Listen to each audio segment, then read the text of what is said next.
West in Cleveland. The temperature in the upper 60s, but the sun is trying to break through. Good afternoon, everybody. I'm Charlie Jones along with Bob Griese. And today, the Cleveland Browns, though their record is 1-5, only 2 games behind Pittsburgh. The New York Jets, they are 4-2, but they are only 2 games behind Dan Marino and the Miami Dolphins. For the Cleveland Browns, this has been a very traumatic week. It's been a very tough week, Charlie. Last week, they had an opportunity to win the ball game late in the game. They opted to try and get the ball a little bit closer before they kicked the field goal. The ball was intercepted on the 3 or 4 yard line. Sam Rutigliano has taken a lot of heat this week. They can't get to this game quick enough.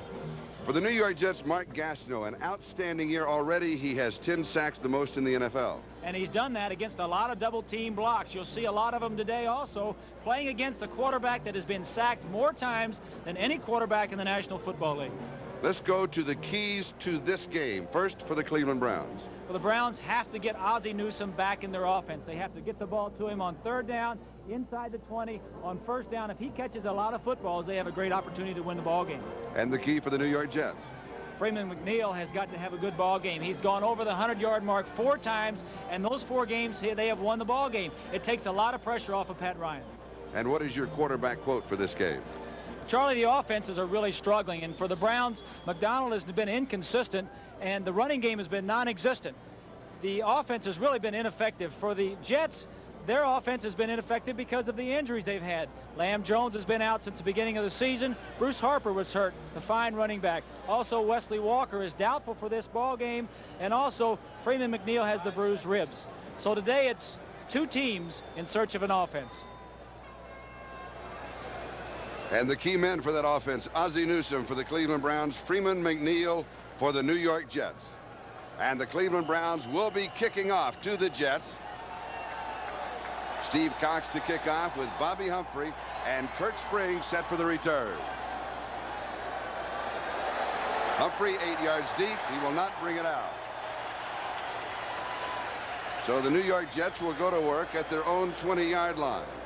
The quarterback, Pat Ryan, joined by Freeman McNeil, Bobby Humphrey, Derek Gaffney, Mickey Schuler, and the rookie Glenn Dennison, 2 tight ends. Wesley Walker not scheduled to play. That offensive line, McElroy, Waldemore, Fields, Alexander, and Marvin Powell.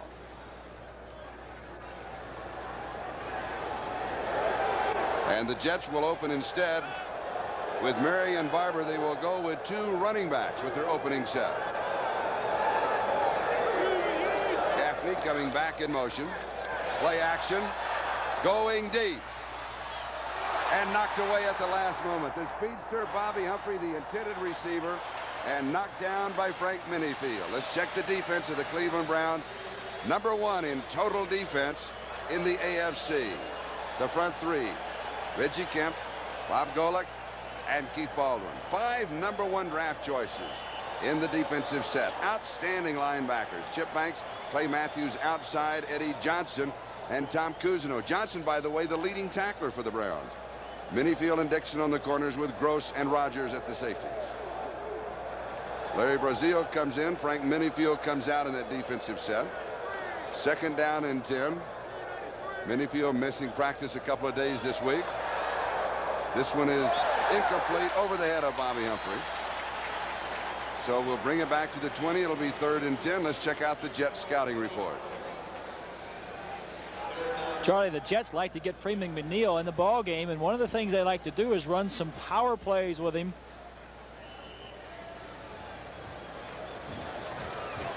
They use a double team in block right here. The tight end will come down, double team right here. The man will come in motion. Freeman McNeil right here comes right through that area there. It's one of the favorite plays, and they like to use it from a lot of different formations. 2 backs in the backfield, 1 back. They run it a lot of different ways. Freeman McNeil running the ball off tackle. We had a little technical problem with the telestrator, and right now the New York Jets having a technical problem. They're going to call for a timeout. So we'll join the Jets with this timeout. The game just underway. We have no score between the New York Jets and the Cleveland Browns. We'll be back in just a moment.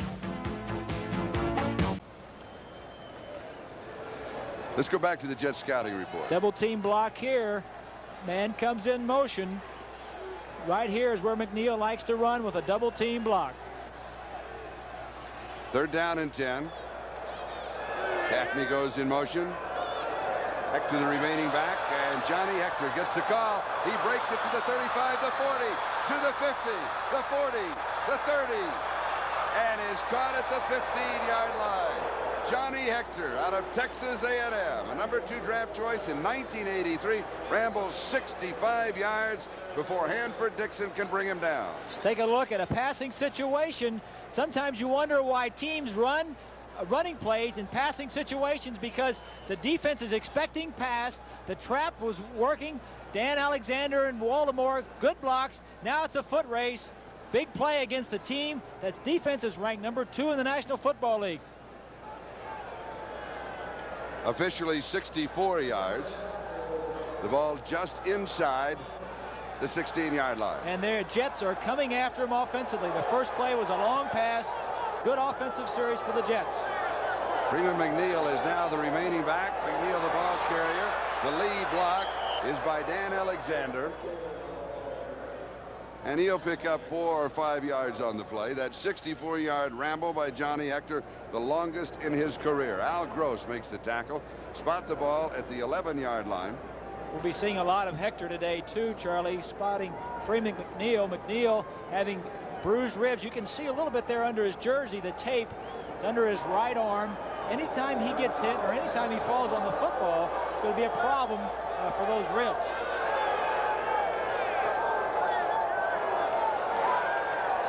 Ryan to throw.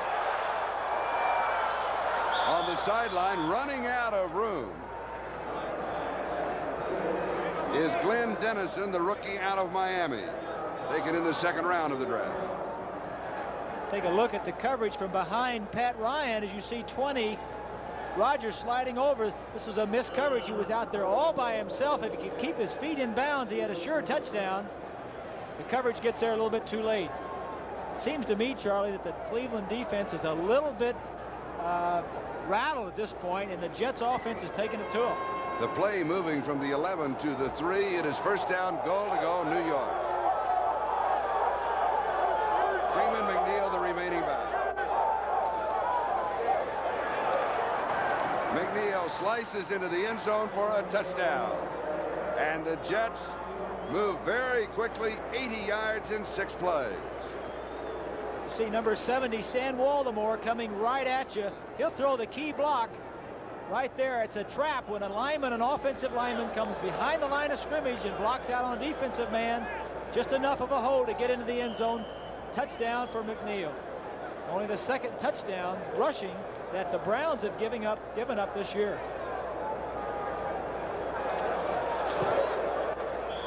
And the extra point by Pat Leahy is good. And so the New York Jets move out in front by a score of 7-0 with 12:56 left to go in the first quarter. We'll be back.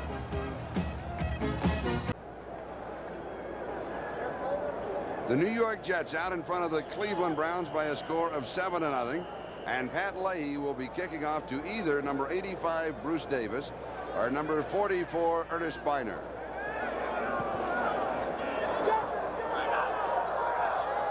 Biner takes it and steps out of bounds at the 10-yard line. Now, he and the ball were converging at that point, and the officials are going to mark it out, I believe, at the 10 or possibly 11-yard line. Let's take a look and see if he catches it inbounds or out of bounds. See, if he catches it out of bounds, then the flag goes up and they have to re-kick it.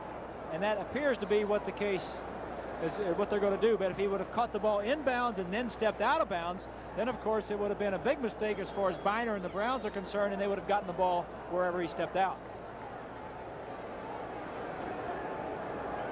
So we'll bring it back. It'll be a 5-yard penalty. Charlie, we alluded to the fact in our opening that the Cleveland Browns lost a game last week that they thought they had in the bag, needing to kick a field goal. They couldn't get to this game fast enough. They had a tough week all week. The fans were on them a little bit. They needed to come out here and really come into this ball game with a good drive offensively or a tough defense to stop the Jets. That has not happened. The Jets took the ball right down the field, so now the pressure is on that man right there and the Browns to do something to counteract that Jet drive. Leahy kicking again. Biner takes it. He's to the 50, the 20, the 25, the 30, and has good field position for the Cleveland Browns to move on offense for the first time. Kurt Schoen was there for the New York Jets. The quarterback for the Browns is Paul McDonald. Mike Pruitt will be the running back, with Dwight Walker and Duriel Harris the wide receivers. Ozzie Newsome and Tim Straka will be the two tight ends. And as the Jets, the Browns, of course, will make many offensive substitutions. Doug Deacon, Robert Jackson, Mike Babb, Joe DeLamalure, and Paul Farah. That offensive line, and Charles White will now open in the backfield, along with Johnny Davis. And it is Charles White. So the search goes on for the offense for the Browns as they are trying a two-back offense with Charlie White and Johnny Davis. Kirk Springs makes the tackle, a gain of 7 yards on the play. It'll be second down and 3. It's Mark Gastineau, Joe Klecko, Marty Lyons, and the rookie in white is Ron Farrow out of the University of Arkansas. Greg Buttle back on the left side. Is Lance Mell's ankle's okay. He's on the right side, and the rookie Kyle Clifton is in the middle for the Jets. Lynn and the rookie Russell Card on the corners. Kurt Springs and Darrell Ray at the safeties. Charles White and Mike Pruitt are now the running backs. The line of scrimmage, the 42-yard line. Browns in their own territory. Newsome showing motion. McDonald, the left-hand thrower. The reception by Ozzie Newsome. The key to the Cleveland Brown offense. Kirk Springs was there to cover him. Let's go to the Brown scouting report. Here is Ozzie Newsome right here, 82. That's the man the Jets have to stop. On this particular play they like to run, he'll hook in the middle of the field. The inside tight end will come to the outside, and the wide receiver, Duriel Harris, will come down and run this pattern here. They like to get it to Newsome if they can. If not, they'll throw it to the wide receiver. A gain of 4 to the 46-yard line. First down for Cleveland. Newsome and Willis Adams. And then Newsome coming back in motion. And this is Mike Pruitt. And Pruitt to the 48-yard line of the New York Jets. A gain of 6, second down and 4. Greg Buttle with the tackle.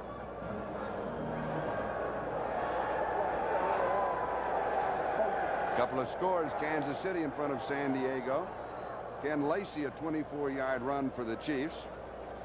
And for St. Louis, a 44-yard field goal. They lead the Bears 3-0. Charles White and Johnny Davis are now the running backs. Got to hurry to get the play off. 1 second on the 30-second clock when the ball is snapped. This is White. 46-yard line, a gain of a couple. It'll be third down and 2. Kyle Clifton, the rookie in the middle for the New York Jets, was there. One of the problems the Browns had last week was a little bit of confusion, Charlie, there late in the ball game when they didn't know whether or not they wanted to kick the field goal or have another play. They're having some problems right now. Of course, they wig-wag the plays into the ball game. The coach on the sideline will signal the plays in, but the quarterback needs to get the plays so he can tell the offense and get to the line of scrimmage. Third down and 2. Charles White. And he is wrapped up by Lance Mell. He may get a yard to the 45, but that'll be it. It'll be fourth down and 1. Good defense by the Jets. The Browns, the number 28th in the National Football League, running the football, trying to do so in the first series to establish the run, keep the pressure off. Obviously didn't work that time. The Jets are in good shape. Fourth down. Steve Cox will be kicking, a 41.9-yard average, and Kirk Springs is set for the return. He is second in the AFC in punt return. Fair catch is called for. He'll step away, hope that it runs into the end zone. It does not. Chris Rockins down very quickly. The number 2 draft choice out of Oklahoma State. A 44-yard kick with no return. Excellent coverage by the Browns. We'll take a look. Kirk Springs, 21, is trying to bluff the Browns into thinking he's going to make a fair catch, but Rockins is taught better than that. Goes to the goal line, turns around, and is ready for the ball when it comes. The Jets will have the ball on their own 2-yard line. They lead 7-0.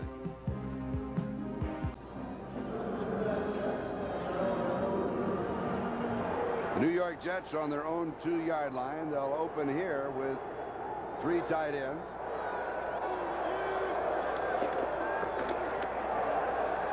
Freeman McNeil just looking for a little breathing room is 3 yards to the 5.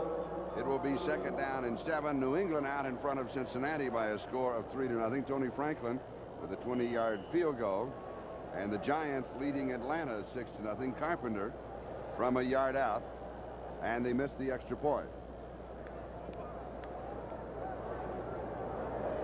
What the Jets want to do here, Charlie, is just bring in their short yardage offense, their 2-3 tight ends or 2 running backs, and just get a little room, maybe make some first downs. But really, they're not going to make any first downs unless they put the ball in the air. I mean, this is a good opportunity, and here we'll see one.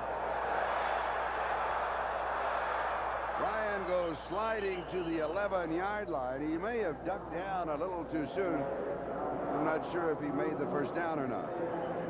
But the point I was trying to make, Charlie, when you're backed up in your own end zone, the defense is stacked to stop the run. And sometimes if you can get a safe pass, a wide receiver one-on-one on the corner, you can get out of the hole by throwing the football. Here the New York Jets leading 7-0. Cleveland dominating this series. They have won 7 of the 8 times that they have played. You can see about a foot short of the first down. But the last 5 games have been determined by 3 points or less. I'm impressed with Pat Ryan here. Throwing from your own end zone, you don't want to make any mistakes. He looks downfield, nothing is there. He doesn't panic. He says, okay, I'm not going to throw it. I'm going to try and get upfield and get a first down. And he saw number 50, Tom Cousineau, eyeball to eyeball, and decided, whether I'm there or not, it's still time to go down. Well, he slid right a bit where second base used to be before they started that infield.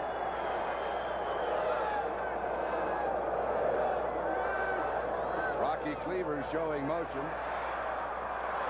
And Johnny Hector diving for the first down to the 14-yard line. Gain of 3. Let's go to New York City. Thanks, Charlie. This is Ahmad Rashad. And in Kansas City, on their first possession, Ken Lacey takes the handoff from Todd Blackledge and shows that Kansas City can run too. It's Kansas City 7, San Diego 0. Thank you, Ahmad. That's a little turnaround. We expected the early score, of course, to be by San Diego because they put so many points on the board. And here it's the Jets 7 and the Browns nothing. Jets control from their own 14-yard line first down. Here's Freeman McNeil. He is dropped by Bob Golan. Charlie, this is a very difficult stadium to come into and win football games. We'll take a look at the last 5 meetings. You can see they've been very close the last couple. But the infield portion where the teams are right now has been resodded. That's the baseball infield, and it's very difficult to get some good footing in that area as we take a look at San Bertigliano. There you see the infield portion that has been resodded. Freeman McNeil, 4 carries for 60, a scramble for the football. Ryan going after his own fumble. And he got it, and Cousineau was right on top of him. Eddie Johnson also there. Today's telecast presented by authority of the National Football League, intended for the private use of our audience. Any rebroadcast or other use of this telecast without the express written consent of the Cleveland Browns and the National Football League is prohibited. 3rd down and 4, the ball on the 21-yard line.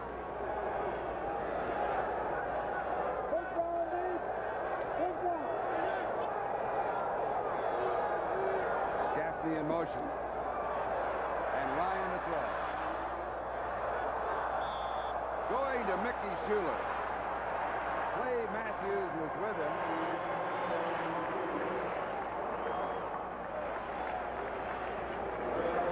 Schuler will lose that argument. Here's another look. Well, we'll take a look from the end zone. Good pass protection. Ryan sets up, makes a good throw to get this ball in. Throws it away from Matthews. 1 foot. Nope. He dotted the I with the right foot, but didn't get it in bounds. Good effort, though, by Schuler, and a good throw by Ryan. Guy Bingham to snap. Chuck Ramsey to Kip.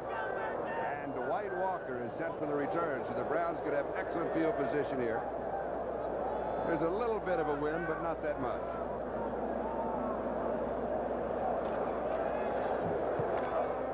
Good kick. Walker takes it at the 31-yard line. Has 10, maybe 11 yards on the return upon a 48 yards. The score, the Jets 7 and the Browns nothing. A special edition of Sports World next Saturday at Survival of the Fittest. Our spotlight falls on number 74, Paul Farron, right tackle, Cleveland Browns. He's going up against Mark Gastineau. On the 42-yard line, first down, McDonald pass. Going to the money man, Ozzie Newsome. 13 yards, Darrell Ray for the defense, first down. We're talking about the battle between Farron and Gastineau. You'll see, watch Gastineau's feet. He's got the best feet in the National Football League, any defensive end I've seen. Keeps his feet moving, pulls his man out of the way, and then his footwork. You know, you always talk about quarterbacks having good footwork and all that. Gastineau could be a quarterback. When we asked Gastineau about playing across from Paul Farron, a number 12 draft choice a year ago, he had a smile of a Cheshire cat. Ozzie Newsome again. The key to the offense for the Browns, 12 yards. Back-to-back first downs. Johnny Lynn and Darrell Ray for the Jets. Good play by McDonald. You'll see him look out to the flanker. Fakes. Now watch him. He looks to the flanker, pulls the cornerback up, and then throws the ball behind the corner. Right there. Good throw. Lays it in. Good play by the Browns.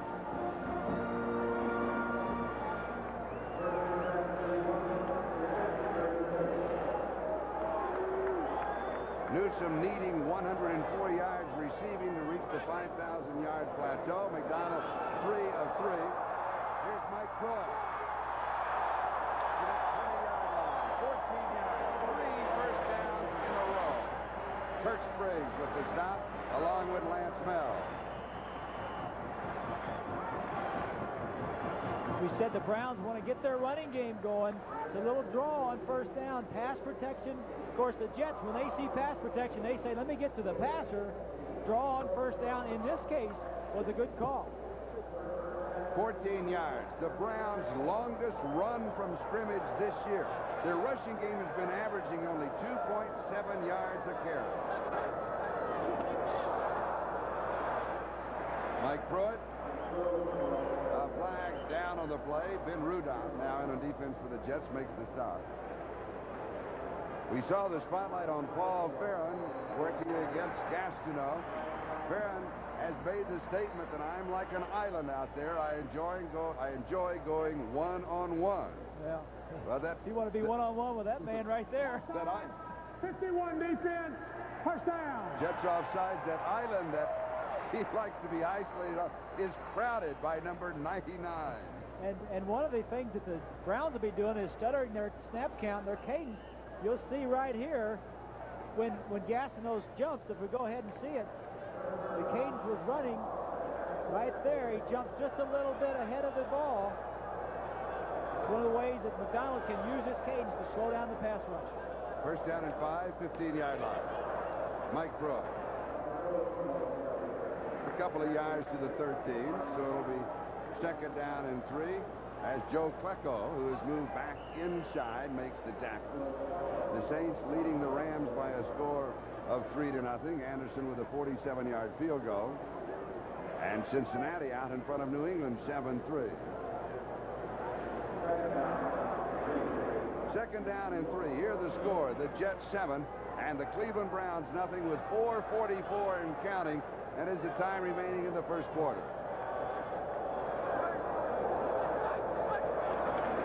Brennan in motion to give inside to Pruitt. He breaks it. Just inside the 1-yard line. Darrell Ray with the tackle. Browns running to their right over Klecko and Gastineau, both take an outside charge, leaving a big hole inside. Kyle Clifton, the middle linebacker, the rookie, is being handled. Good running play. Here we'll see the outside charge by Gastineau and Klecko, which opens up the inside running for the Browns. First down. Goal to go. There it is. Mike Pruitt, touchdown. Johnny Davis, the lead block.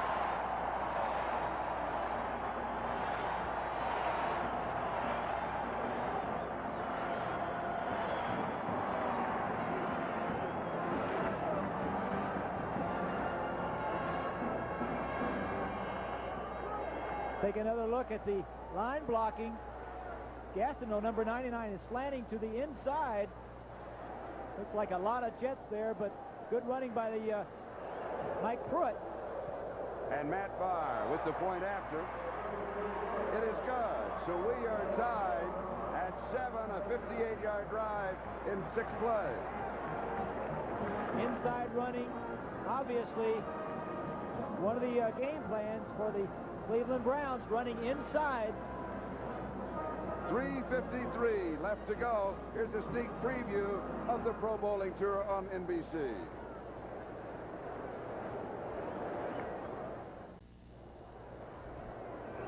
This is Charlie Jones, Bob Griese, as Steve Cox will be kicking off for the Cleveland Browns to either Bobby Humphrey or Kirk Sprague.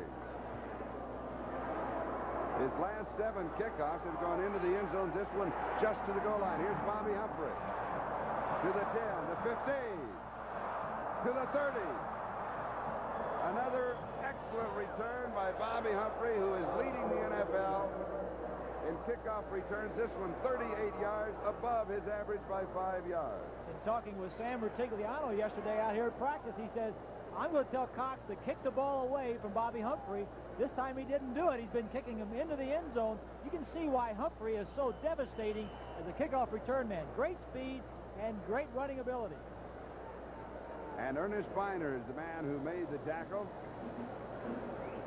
And we have an injury on the field. There's a look at the kickoff return leaders, led by Bobby Humphrey of the New York Jets.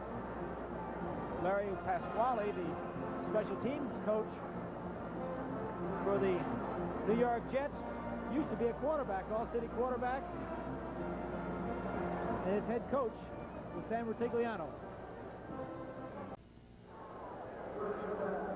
The Jets and the Browns are tied at 7-7. The spotlight falls on number 82, Mickey Schuler. Off to his greatest year, 19 receptions for 222 yards, including 5 touchdowns. Here's Freeman McNeil. McNeil from the 38 to the 42-yard line. Now, Mickey Schuler and Pat Ryan came to the Jets in the same year, 1978. They played together on the scout team, so he's used to throwing to him. Take a look at his blocking here. He's known for his pass catching. Comes across, blocks on Johnson, number 51. Good job. Gets a little help from Baltimore, but good job on that play. Gain of 5. It'll be 2nd and 5 at the 43-yard line.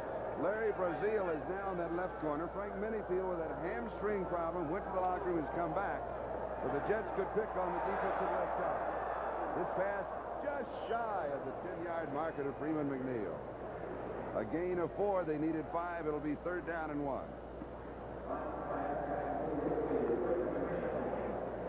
Al Gross with the tackle. Freeman McNeil coming out of the backfield on a little option. He can break either way. Of course, when they had a zone coverage, he just hooked up between the two defenders, catches the football. But talking to Joe Walton, he says, Schuler's playing much better, Charlie, and one of the reasons was he was in a comfort zone. He was just kind of coasting last year. He had a little discussion with him, and now he's playing a lot better. St. Louis leading Chicago by 3, 3rd and 1. We're tied, 1st down. Tony Page picks it up. The rookie from VPI, taken in the 6th round of the draft, a gain of 7 yards on the play. Tom Cousineau with the tackle. Schuler with a key block on that play. Page, the rookie here, will take a look at Schuler, number 82, straight ahead blocking, gets his man. All right. Getting a little fired up in there. And it's the 1st down at the Cleveland 46-yard line. The Jets 7 and the Browns 7. Two teams in search of an offense. They may have found it today. Freeman McNeil, the remaining back. Pat Ryan to throw. It's McNeil swinging out of the backfield, and Cousineau with the tackle, and a gain of 6 yards on the play to the 40-yard line, 2nd down and 4. McNeil, you can see that bulge around his back. He has a special kind of a rib pad. Then they have foam padding just under that right arm that has been molded to his side for protection. Bruce Ribs. He didn't want to wear a flak jacket because that was a little bit too bulky, and when you're carrying the ball, it gets a little slippery. So they built him a special pad to wear, protect those ribs. Second down and 4. Cleveland 40-yard line. Here comes the blitz by Cousineau. The pass is complete to the 20-yard line. Bobby Humphrey and a gain of 20. Don Rogers with the tackle. First down. Good call, Charlie. You're so accurate when you say a blitz. Linebackers were coming. You see 56 Banks and 50 Cousineau. Just doesn't get there in time. Ryan stays in there. Humphrey playing for Wesley Walker makes a good catch and gets down. Wesley with that ankle injury thought that he might be able to play today. We talked to him yesterday. He said, no, by the way, the eye problem that he had, it's all cleared up. First down, 20-yard line. Ryan, all alone at the 11-yard line, is Bobby Humphrey.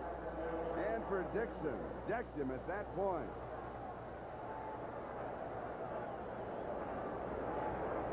I think he's getting up a little slowly, Charlie. The Jets can ill afford to have another wide receiver injured.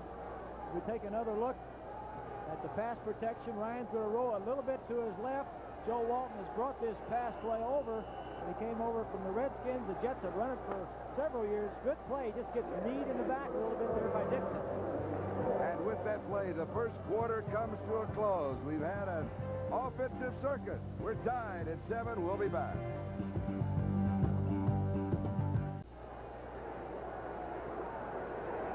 This is Charlie Jones, Bob Griese. We start the second quarter. The Jets at the Cleveland 10-yard line. First down, goal to go at the 10. We are tied 7-7. The statistics of the first quarter. Leading to the Jet side. Here's Ryan. Has pressure. Steps away from throw. It is intercepted at the 10-yard line by Eddie Johnson. First turnover of the ball game.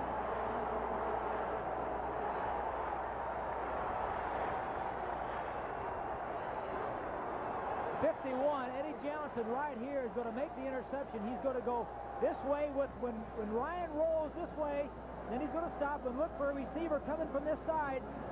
Johnson will come back in here and make the interception. The big play by the leading tackler for the Browns, number 51. Watch him. You go out of your frame. The penetration gets in Ryan's face. He loses sight of the linebackers inside, throws the ball into an area he shouldn't have thrown the ball. Big play by the Brown defense.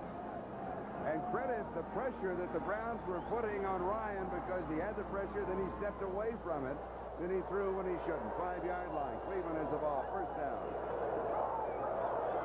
Mike Pruitt. Gain of 3. 8-yard line, maybe 4 to the 9. Let's go to New York City. Charlie and Bob, at Veterans Stadium, the Eagles have gotten on the board against the Colts. Ron Jaworski stands in under pressure. A 5-yard pass to Mike Quick. 7th touchdown pass of the year for Jaworski. It is 7-0. The Eagles, they have just gone into the second quarter. And here we have Joe Klecko, who is the injured player. We are tied 7-7, an injury timeout. 14:38 left to go. We're in the second quarter. We'll be back to Cleveland Stadium in just a moment.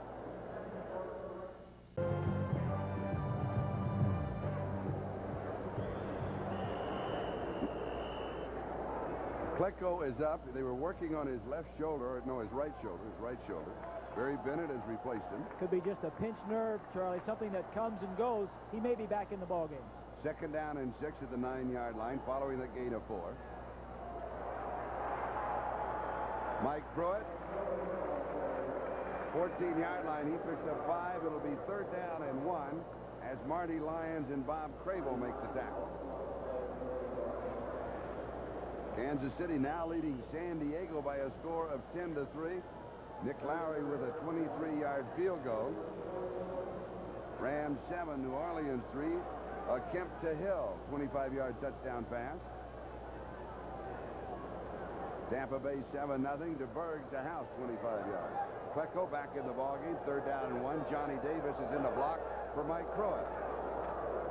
And Pruitt has the first down to the 17-yard line. A gain of 3 and the first down. Lead block by Johnny Davis out of Alabama. Take a look at the line surge for the Cleveland Browns. Running inside of Gastineau again. He opens up. Charlie, I can see him doing that maybe on an offensive play where it's 3rd and 8, 3rd and 9. It's expecting pass, but when you're expecting run, he's either doing that on his own or the linebacker from the inside has got the fill. Sometimes they give a linebacker whatever is not working to this point. Meanwhile, Klecko has gone back out of the ballgame holding his right arm. Play action. Ozzie Newsome to the 40.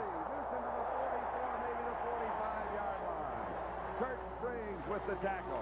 27 yards on the play to the 44. You'll see the play action from the end zone. Number 50 is Crable. Watch him being held by the play action. He looks, now he sees it's not a run. Good fake by McDonald. Throws the ball just over Buttle. Great execution by the Browns. They got it moving. Cleveland at their own 44. Ball game tied 7-7. Just under 12 and a half minutes to go in the first half. Ryan. McDonald to the 46-yard line. Paul McDonald has completed 4 of 4. And all 4 passes have been to Ozzie Newsome. But why not? It's just your favorite target. You know he's going to get open. Joe Klecko is being worked on. I think it's his right shoulder. Cut the jersey off of his back, so you know it must be pretty serious if he can't raise his arm. He went back in thinking it probably was a pinched nerve. It's probably something a little bit more serious than that. A gain of 1 of the 45. Second down and 9. 6th play of the drive. McDonald loops it over the head of Ozzie Newsome. In the 1978 draft, the first 4 receivers were Wes Chandler, James Lofton, John Jefferson, and number 4 was Ozzie Newsome. And he was drafted as a wide receiver, played a wide receiver for Alabama, but when he came in, they put him at tight end right away, and he's been a great tight end in the National Football League. And the Jets continue to work on Joe Klecko on the sideline. We have not got a report on his condition. Doesn't look too good, Charlie. When they cut the shoulder pads off of you and they cut your shirt off, you know it's got to be something serious with his shoulder. 3rd down and 9. There's not a running back behind. McDonald scrambles for dives. He may be maybe half a yard shy. He needed 9. I think he got only 8.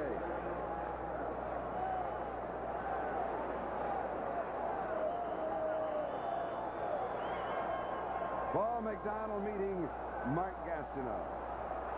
Man's been sacked more than anybody else in the league. Good protection this time. Just avoids the sack. Has plenty of room. You can see everybody going which way, any which way. Man-to-man coverage in the secondary. Everybody's covering their man. Nobody's covering the quarterback. Harry Hamilton was the man who covered him. The chains come out. It'll be a yard shy. See, that wasn't even close. No, it wasn't. The crowd wanting the Browns to gamble and go for it, but you do not gamble at the Jet 47-yard line. So Steve Cox comes in to kick. Paul McDonald has been under a lot of heat the last couple of weeks. He's playing a lot better. Last week, of course, he played very well, and he got it very well, and he's got off to a great start today. Kurt Springs set for the return of the kick of Steve Cox. Cox double duty, does the punting and also kicks off.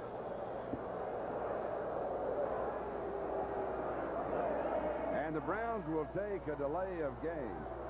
Now, they wanted this penalty because they want to give Cox a little more room to drop the ball inside of the 10-yard line.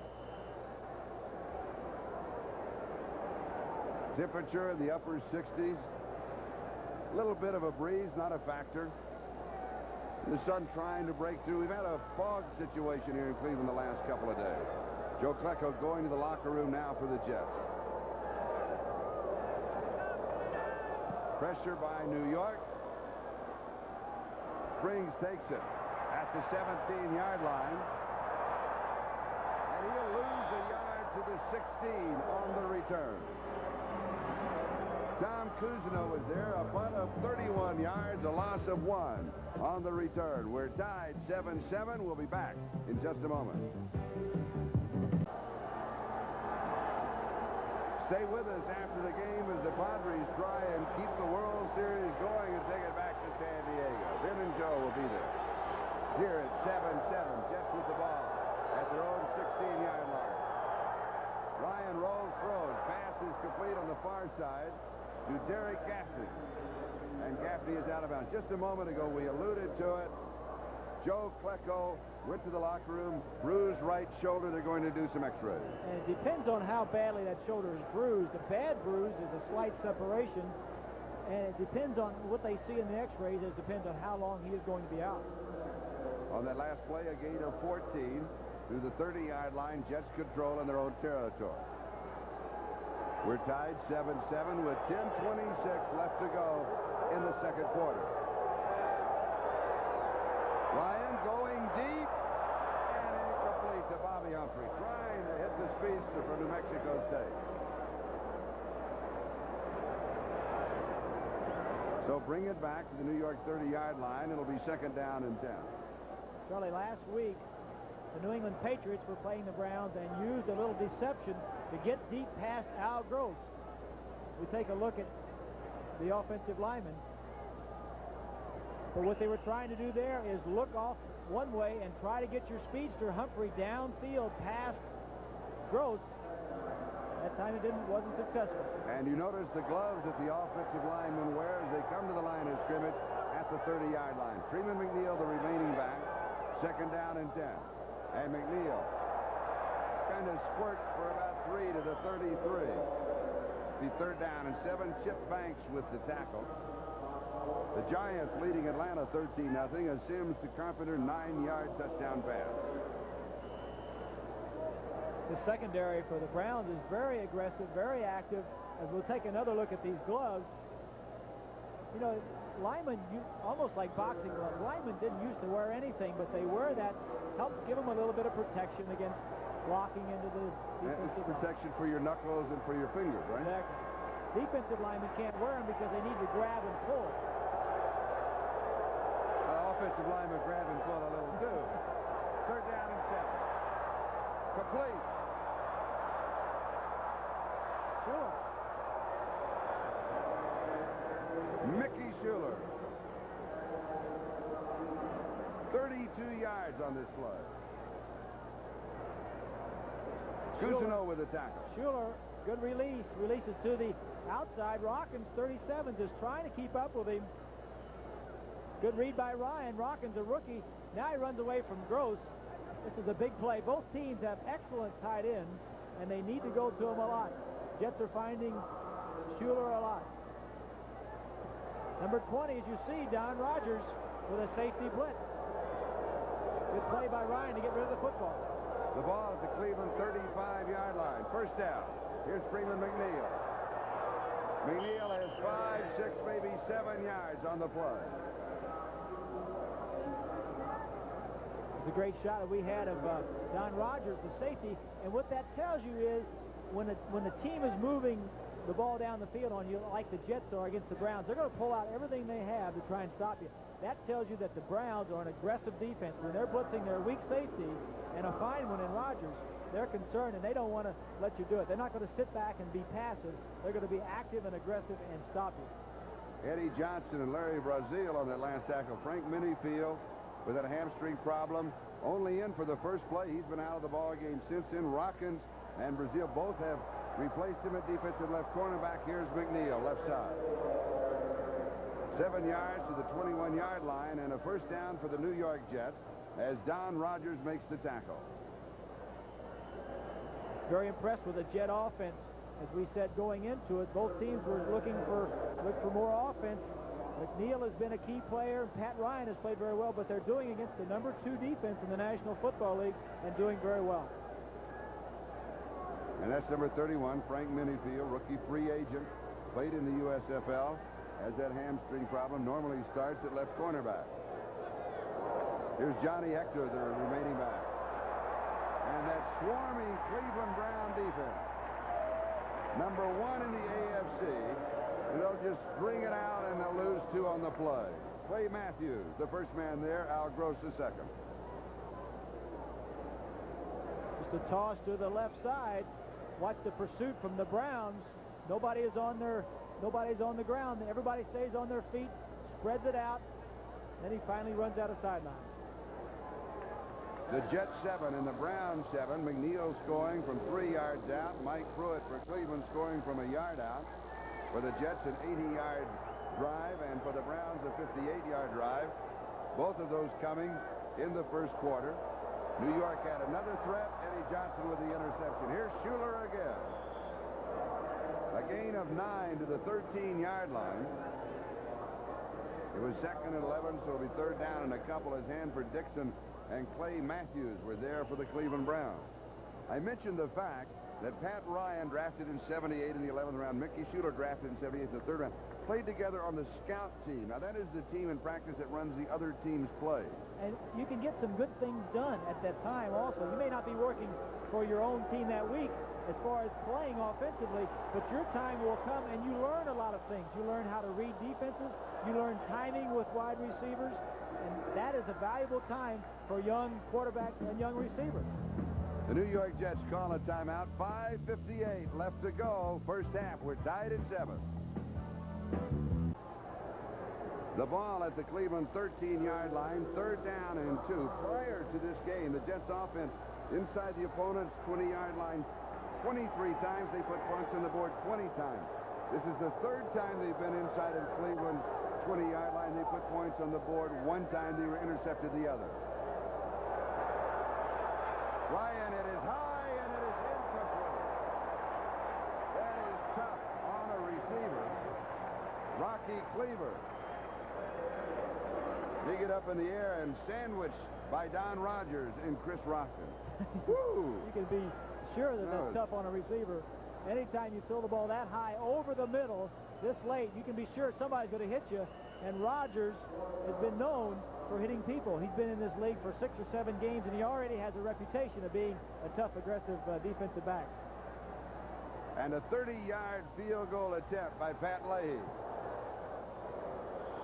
And it is good, and the New York Jets move back in front on that 30-yard field goal with 5:48 time remaining, first half. We'll be back in just a moment. This is the type of glove that an offensive lineman now wears. And it's like we said, to protect his knuckles. I've never had one of these things on in my life, but what they do, they get in here and they fight, and sometimes they get the jerseys caught in these gloves for one reason or another. And what you're seeing a lot of now is, you see how they contrast the white on that. They're coloring these things so it's when they hook the defensive man, the color doesn't show up so much as it does on a white one. So they're painting him and spraying him the same color as the opposing jersey. One of the tricks that the offensive linemen are using nowadays. And it is a legal trick. Biner and Davis are deep. And Cleveland will start from their own 20-yard line. Ernest Biner fielding at 8 or 9 yards deep. The Jets out in front of Cleveland by a score of 10-7. 5:42. That is the time remaining in the first half. Kansas City leading San Diego now 10-6. Ricardo with a 42-yard field goal for the Chargers. He was just signed for a couple of weeks because Ralph Benerska is recovering from an operation. Philadelphia leading Indianapolis by a score of 10-0. Bob Crable now the middle linebacker for the New York Jets. And here's Mike Pruitt. And a flag goes down. I believe that's only the second flag that we have had in the ball game. Third, counting the one on the kickoff that went out of bounds. Holding against the Cleveland Browns. We just talked about a little offensive holding with the offensive lineman. Maybe the gloves were the wrong color. Should have been wearing the white gloves. It's taken me 5 minutes to get those gloves off. Holding 64, offense, first down. Holding on Joe DeLamalure. Not only you mentioned the fact they spray painted, they also used, they will cover them in tape, the same color as the jersey and like you of the said, Charlie, opponent. it's completely legal, and sometimes the arm inadvertently will slip up behind, and they just don't want to have that contrast with the jersey of the opposing team. First down and 20, the ball back at the 10-yard line. Here's Paul McDonald. And the left-hander fires and completes the pass to Brian Brennan. Jets going for the football. I think they have it, And Charlie. they got it, yes. Barry Bennett was diving in for it. We'll go back and take another look. This play was very similar to the scouting report play that we drew up for the Browns. The wide receiver, Brennan, just hooks inside. Everybody is taken out of the play defensively, and he just gets hit. Right there, the ball comes out. Crable, number 50, is the man who caused the fumble. Big play for the Jets. Bennett recovers it now. Brennan is playing with a cast. He has a broken bone in his right hand. Jets with an opportunity at the Cleveland 19-yard line. And McNeil goes very quickly to the 15-yard line as we pause briefly for station identification. This is the NBC television network. WLRO, Lima. This is Charlie Jones, Bob Griese, Cleveland Stadium. 5 minutes and 5 seconds left, second quarter. Jets by 3. New York scoring 58 points on 16 opponent turnovers. So they have capitalized. They have an opportunity here. Second down 7 following the gain of 3. Ryan has pressure from the backside, and he is brought down by Clay Matthews. And a flag is down. Matthews, number 57, a number 1 draft choice in '78. In his 6th year is the oldest defensive starter for the Browns, and he's only 28. 5 number 1 draft choices on that Brown defense.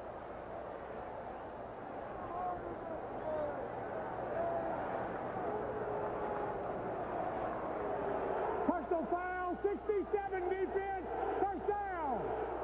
I think he meant 57 on Clay Matthews, the man who got the sack. Take a look. Number 57 to the right. Right there now. He has a hold of him. He can't go down. He won't go down. Now let me give him a little forearm and help him to go down a little bit. That's what they call. Right there you can see the official. You don't want to do it. The umpire, Dave Hamilton. Not in front of him. Looked like he was wrestling a steer and wanted to tie him up. So it's first down and goal to go. Is Freeman McNeil. And McNeil is into the end zone for his second touchdown of the ball game. And in the process, McNeil may have hurt that bruised rib again that he has.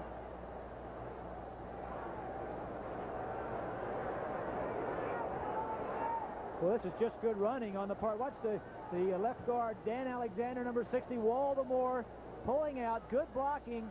Good blocking. You don't see a Brown anywhere in there. McNeil sees the hole. He didn't fall on the football. I just think anytime he falls, Charlie, he's going to have problems with those ribs. Pat Leahy with the extra point attempt. And it is good. And the New York Jets have now stretched their margin to 10 points. 17-7. Number 60 is Alexander. 70 is Waldemore. 49 is Page. Just runs over the cornerback. Great blocking on the part. McNeil sees the end zone and gets to it. We'll be right back.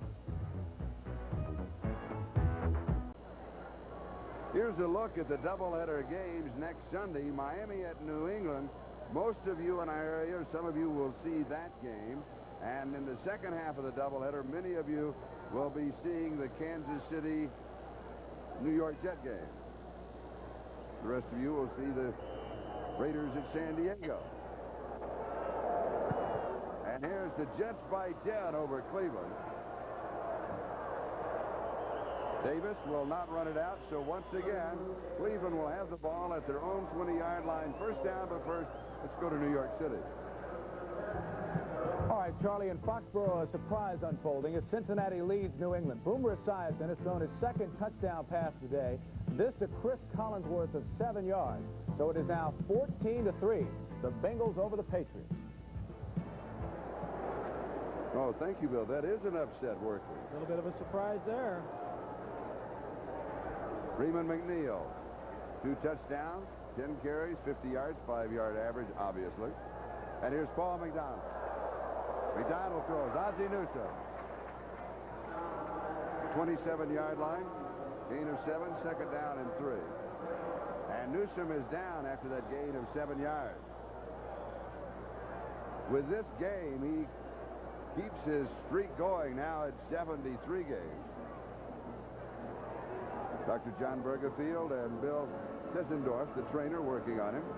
Lions just hitting McDonald, as he gets rid of the football, really couldn't see Charlie. He looked like he grabbed his stomach or his rib cage. Maybe got the wind knocked out of him. Doesn't appear to be anything below the waist as far as knees or ankles, so that is good. That's the first thing you look for. Ozzie has 5 receptions for 62 yards with 4:18 left to go in the first half. On the scoreboard, Miami leading Houston by a score of 7-0. There's no score in the first quarter. Marino to Mark Clayton for 27 yards. And the Rams 21, New Orleans 3. Jeff Kemp has thrown for 2 touchdown passes in that one. Here, the Jets 17, the Browns 7. Ricky Feature, that bad shoulder, is in the ballgame as a receiver. Mike Pruitt is the ball carrier. Mark Gastineau with the tackle from the 27 to the 32-yard line, a gain of 5 and a first down.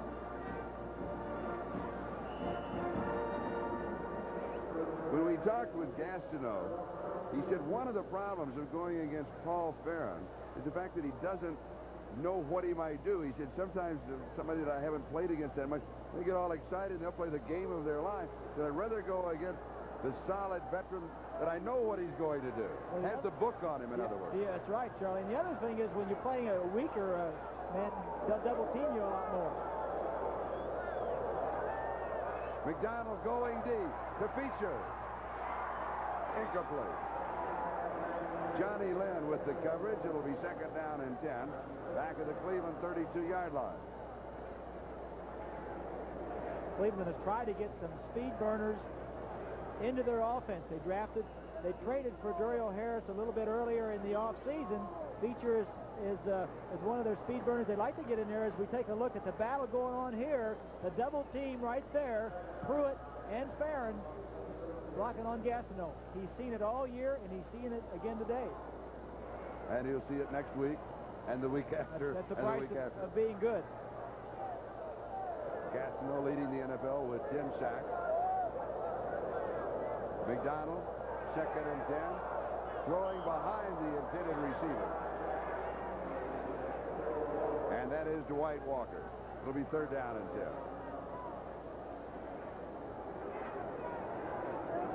Oh, watch. The running back out of here is going to come out of it and get into this area and just hook up. This receiver will get out of the way to give the receiver all this room to work in. This time he's just going to hook up into the open area. As you see the jet coverage, the linebacker goes straight back. Ball is thrown away from the linebacker as much as it was. I'm sure McDonald thought that the man was going to break to the outside a little bit more. Number 82, Ozzie Newsome, back in the ballgame. McDonald looks for it, and he catches it. Ozzie to the 40, to the 30, inside the 20, and a flag goes down. They have gone face mask. Very bitter. 52 yards.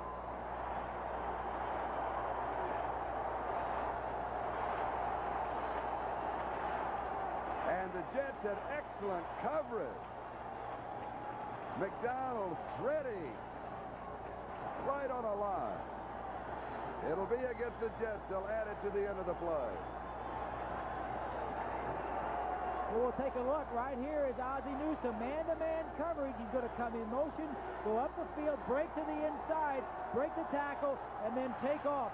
As you'll see the tight coverage, man-to-man coverage. He's following anywhere he goes. Excellent throw.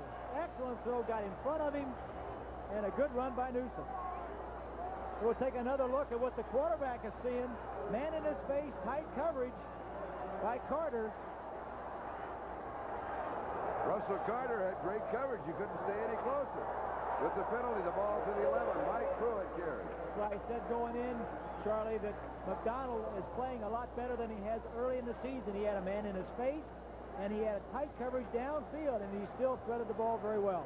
Gain of 3 to the 8, where Barry Bennett and Lance Mel make the tackle. In case you joined us late, Klecko injured really twice in the ballgame. We thought he was a pinched nerve, came out, came back in. And they are now doing an x-ray on the right shoulder. But we don't have any report on it as yet.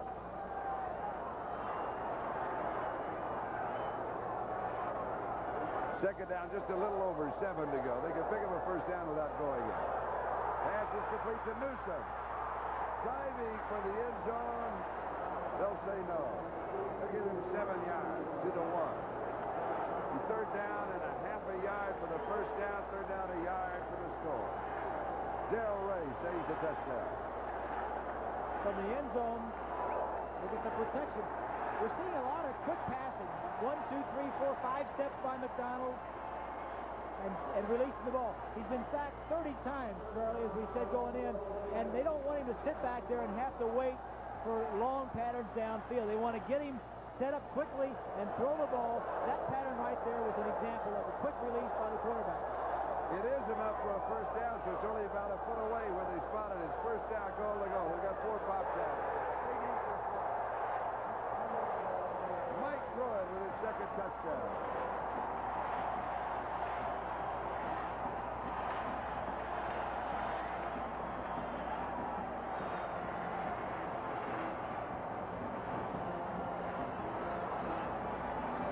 Here's where you like to run it in on first down if you're the offense.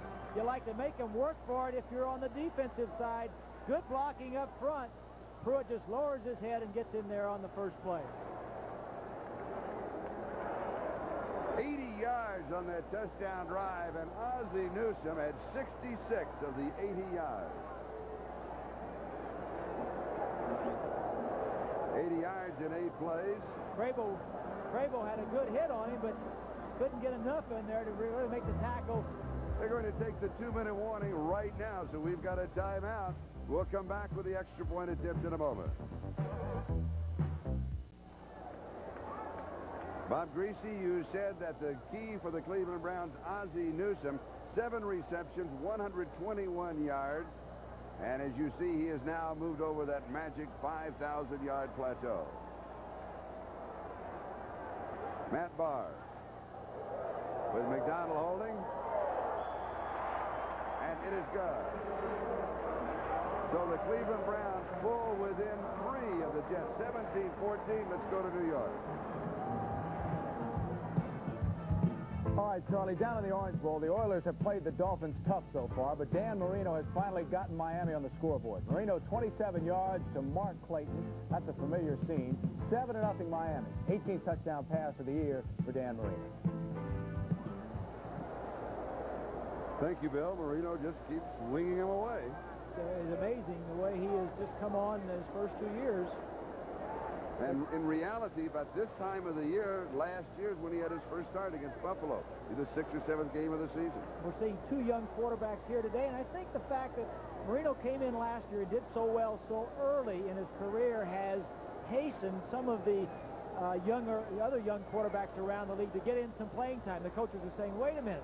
If he can do it, we've got some young quarterbacks. Maybe we ought to put them in and let them play. Maybe we can get a Dan Marino on our ball club.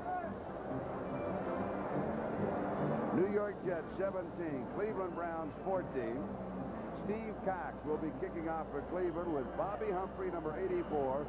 Kirk Spriggs, number 21, set for the kickoff return. Bobby Humphrey, number 1 in the NFL in kickoff returns. They're going to low squib type kick, kind of break up the rhythm. Field at the 10-yard line by Spriggs.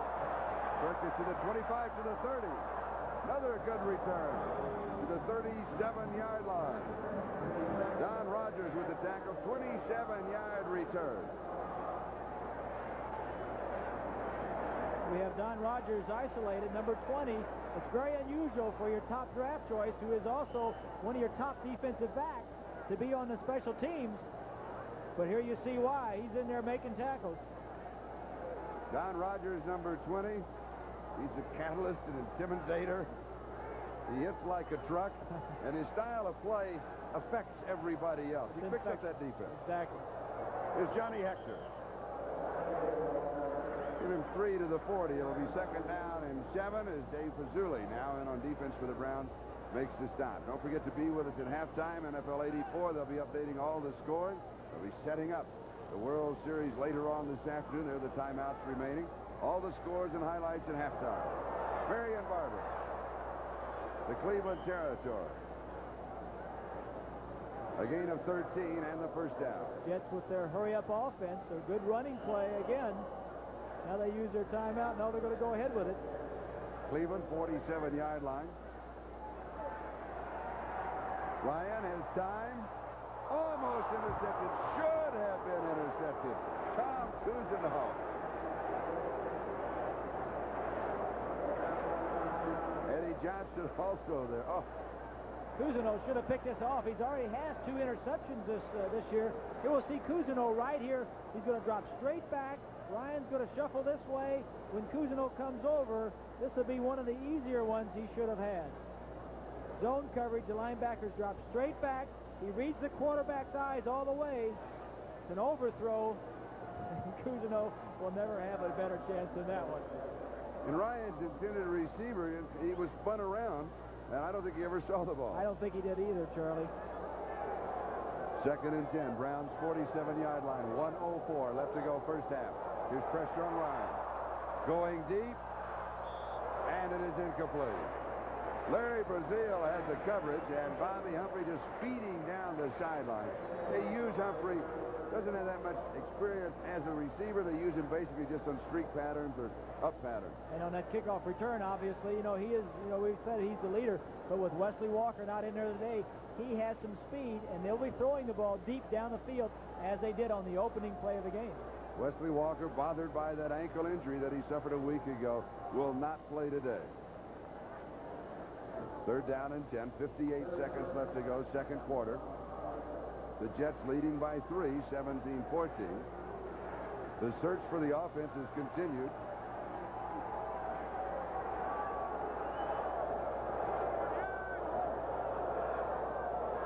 Johnny Hector. Hector cutting back inside and outside and then trying to pull everybody out of bounds, and he does, has the first down. Takes Cousineau with him at the 30-yard line, gain of 17, and the first down, and just as important, stops the clock. 51 seconds left to go. Hector is a fine running back, Charlie. I'm very impressed with him. 70 Waldemore is out in front. We see some good crackback blocks. Nobody for Waldemore to block, so Hector says, let me go on my own. Waldemore just dancing around there. He says, I'll get out there, you run around me. And a good move to get to the sideline. The Jets with 1 timeout remaining. And they're in good shape. They're on the 30-yard line going in. 51 seconds. Ryan scrambling. And then he is caught from behind. The ball popped up, picked off in the air by Dave Fazuli. Cleveland has the ball.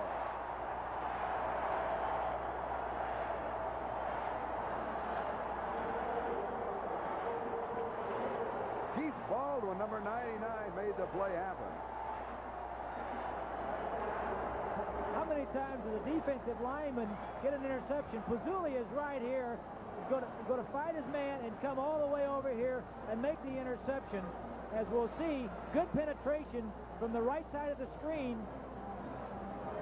There you see him running around. Number 99 gets in his way. But watch Fazuli to the right there. Happy birthday, Dave Fazuli. Clay Matthews also there. It will be an interception. And Cleveland has the ball at their own 37-yard line. McDonald trying to catch it immediately. And it is incomplete. Going to Bruce Davis.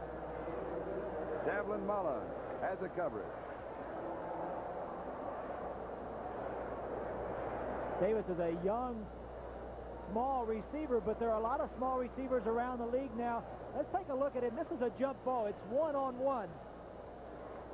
It's Davis against the defensive back, and whoever is the better athlete can go up and catch that football. Ball at the Cleveland 37-yard line, 2nd down and 10. 33 seconds left to go in the half. The Browns trailing by 3. Here's the draw. Throw it to the 40-yard line. May not have gotten that far. They may mark it at the 39. Browns will stop the clock. 24 seconds. Marty Lyons with the last tackle. For a gain of a couple, it'll be 3rd down and 8.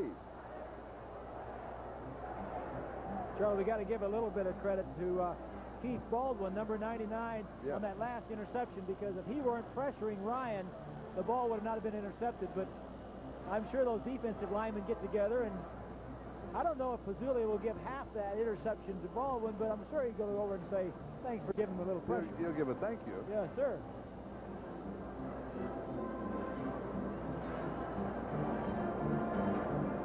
Keith Baldwin, number 99, taken in the second round of the draft in 1982, and he is part of that dog line that they call. They call that defensive line the dogs because they bark at each other. Here he is right here. He's going to be doing a little bark, and he's going to work his way over and get in the way of Ryan. It's going to really cause him to scramble out of the pocket as we take a look.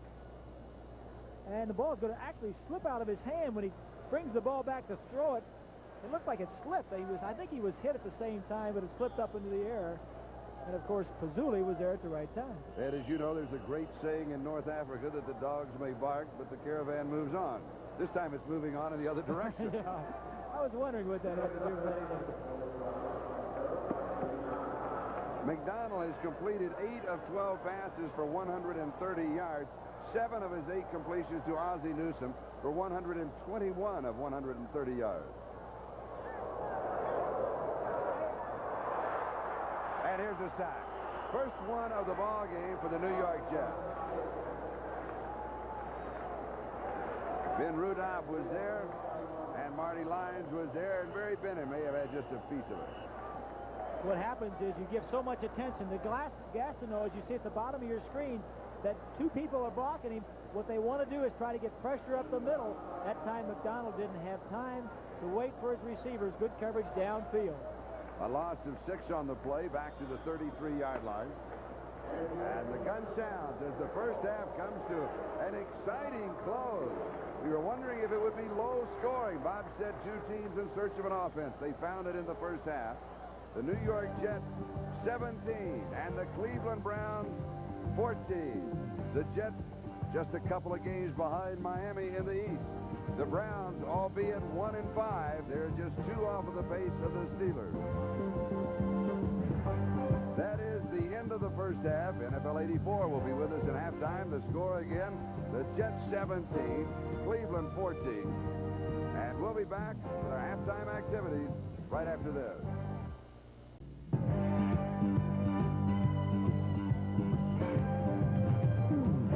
We want to welcome those of you who have been watching the Jets and the Browns, Philadelphia and Indianapolis, to our NFL 84 studios in New York. It's halftime, and let's quickly get you caught up on what's happening around the National Football League in this week's 7. San Diego and Kansas City. When these 2 teams met late last year, they combined for 787 yards of passing.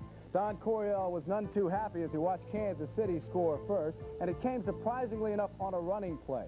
Ken Lacey brought in to bolster the Chiefs' running attack, scored from 24 yards out, 7-0 Kansas City. It is now 10-6. The Chiefs lead the 4-2 San Diego Chargers. Game some of you are watching, the Jets and Cleveland. Traditionally, when these 2 teams have played, they have played close games. But the Browns have won 7 of 8. Sam Rutigliano has had some criticism in Cleveland. The Browns are 1-5. The other running back in the Jet backfield, along with Freeman McNeil, set up the first touchdown. This is Johnny Hector out of Texas A&M. A 64-yard run. It would set up a 3-yard touchdown run by the AFC's leading rusher, Freeman McNeil. Later in the first quarter, Mike Pruitt, a 12-yard run here. Surprisingly enough, this is the Browns' second longest run of the year, and it set up a touchdown run of a yard by Pruitt. Second quarter, key play, Paul McDonald passes to Brian Brennan. Brennan fumbles. Barry Bennett recovers. It set up a Jet touchdown of 8 yards, rather, by Freeman McNeil. That's the difference, 17-14, Jets at the half. Chicago and St. Louis. A major concern for Mike Ditka has been the injury to Jim McMahon's throwing hand, but the Bears have excelled on defense. The Cardinals on offense. That figured to be the matchup today. Late in the second quarter, the Cardinals are winning it, 17-14. Rams and Saints. Bum Phillips is alternating Richard Todd and Ken Stabler, and also George Rogers and Earl Campbell. It doesn't seem to be working. A couple of 3-3 teams, and the Rams lead it by a score of 21-3. Jeff Kemp has thrown a couple of touchdown passes. Here's a bit of a surprise down the Orange Bowl. Miami leads Houston, but only by a touchdown. These are 2 teams on opposite sides of the NFL spectrum. Don Shula has watched his young quarterback there throw 18 touchdown passes on the year, and here's number 18, a touchdown pass of 27 yards to Mark Clayton, but that, surprisingly enough, the only scoring in the first half. It is 7-0 Miami. Cincinnati and New England. Sam White didn't reveal his starting quarterback until game time. He felt it would be harder to prepare for New England. Well, when he started the game, it was Boomer Esiason, and Esiason has played well. A touchdown pass here of 34 yards to M.L. Harris. That gave the Bengals the lead 7-3. Move now to the second quarter. It is Esiason again. A 7-yard touchdown pass to Chris Collinsworth, and that's where we stand. It's 14-3 and a bit of a surprise. Cincinnati over New England at Sullivan Stadium.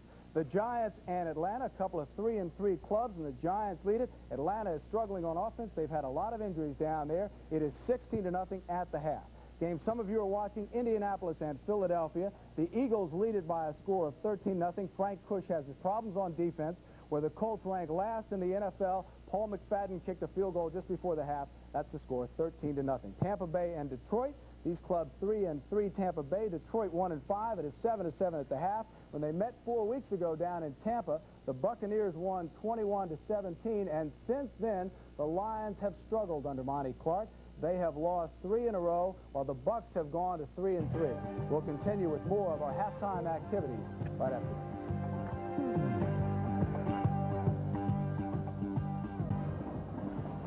We're back at Cleveland Stadium. It is halftime, and the New York Jets continue, as they did just moments ago, to lead at halftime by 3 points and score 17-14. Were you surprised at what happened in the first half? A little bit surprised, Charlie, because like we said, going into the ball game, they've had some offensive problems, and especially the Jets, with all the injuries they've had to the wide receivers and their big play people. All right, let's go to the keys to the game that you talked about. First, for the Cleveland Browns, you said that Ozzie Newsome would be a key. I didn't know he was going to come out and catch 7 passes for over 100 yards in the first half, but he has always been their key. If they can get the ball to him, they're never out of the ball game. And you said that Freeman McNeil would be a key. And he has. He scored 2 touchdowns, and he's running very well, and they have to continue with Freeman McNeil in the second half. And your quarterback quote, 2 teams in search of an offense. And I think they're finding it. Paul McDonald is playing well. Ryan has played well, throwing a couple of interceptions, and that's been the only drawback. So it is halftime. The New York Jets leading by 3, 17-14 over the Cleveland Browns. And we'll be back after these messages and a word from your local station. And Pruitt then got his second touchdown. And so at halftime, it's the Browns 14 for the New York Jets 17. And the Jets will be kicking off to Cleveland to start the second half. And that man right there has to be feeling pretty good because of the way the game ended last week on his interception, and he's really played well this game and also most of last week except for that last interception. Pat Leahy kicking off. It is high, but it is short. And it will go out of bounds. And he will be kicking again.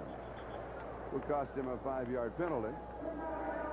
Now, because of the rule change, you've heard about it, but should he kick it out of bounds again on the second attempt, then the Browns could take the ball there or have him kick a third time. I'm not anticipating an onside kick at this point. But should they go in this situation with an onside kick and it comes up less than 10 yards, then the receiving team would get it at that point. The report on Joe Klecko, a badly bruised shoulder. He will not return today. And the injuries mount for the New York Jets. Klecko was moved over there next to Gastineau to try and help free up Gastineau on his pass rush and also stop the run. Next week, the Jets at home. They'll be hosting Kansas City for the second time in 2 weeks, playing them for the second time. Cleveland will be at Cincinnati. This one sails to the far side, takes a high bounce, and here's Ernest Biner. Biner lost his footing when he made his cut at about the 22-yard line. Has a 15-yard return to the field here. It's got a lot of hidden kind of swales and small moguls, you might say, little bumps and holes. It's a tough field to play on, Charlie. We talked about it a little bit earlier, but it always seems to be a wet field right off of Lake Erie. The winds will come in here and swirl. You have the baseball problem, but it always seems to be slippery on this field for some reason. Cleveland's ball, their own 24-yard line, first down. Paul McDonald, the quarterback. Ozzie Newsome coming in motion. And here's Mike Pruitt. The hole was closed over the left side. Looked for a little daylight on the right side. Picked up 2, maybe 3 yards on the play. They'll mark it at the 27-yard line, gain of 3, second down 7, and Greg Buttle makes the tackle. Brian Brennan will check into the offense. And Ricky Bolden comes out. What you saw Paul McDonald there, he wasn't staring down the referee. He was looking to the sideline to get the signals that are coming in from Joe Daniel, the receivers coach for the Browns. Easy to pick out because he has the yellow windbreaker on the sideline. Everybody else has orange ones on. McDonald's pass is incomplete. Willis Adams, the intended receiver. It'll be 3rd down and 7. Bob Crable had the coverage along with Greg Buttle. The continuing battle of Mark Gastineau, number 99. The tight end shifts over there.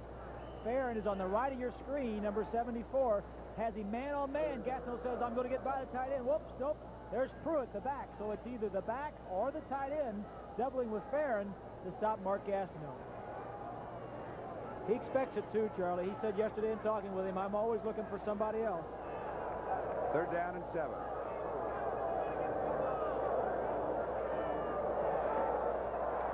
McDonald's pass, Newsom catching it between Jeff and the 1st down. 36-yard line, gain of 9, 1st down. This ball is almost picked off by Davlin Mullen, number 20. Zone coverage, so the Jets drop straight back. Watch Mullen right there. I don't know if McDonald saw him coming or not, but he just barely got the ball in. As we take another look, this time the tight end is doubling. Number 80, Willis Adams, who pushes him all the way to the inside. That's got to be tough. 1st down, 36-yard line. Newsom in motion. Pruitt, the remaining back. Here's the draw to Mike. A couple of yards to the 38. It's 2nd down and 8. Barry Bennett with the tackle. We talked about Joe Daniels. There he is, yellow windbreaker. He flashes the plays in from the sideline. He's talking. There you see him. Giving the formation always first. Then they'll give him the pass protection, and then we couldn't get a very good shot of it because, of course, we're looking at his back, but usually give the formation and then the play. The quarterback has an opportunity to change it if he wants to. Talking with Sam yesterday, he says McDonald hasn't taken that option lately, but we want him to get into that if he feels like he doesn't like the play that is sent in. The New York Jets, on the other hand, they messenger service, either running backs, usually wide receivers, or tight ends. 2nd sack for the Jets. Marty Lyons and Ben Rudolph split the 1st one. Did Gastineau get it? I think Gastineau gets this one, Charlie. We'll take another look. This is a semi-row. A little bit anyway, because they get penetration up the middle. No, I don't think Gastineau gets credit for that one. Loss of 9. We take another look. 74 Farron, double teamed with Pruitt. I tell you what, Gastineau, for as many people that he has to run around, he hustles more than anybody out there. 3rd down, 17. McDonald, this one is knocked away.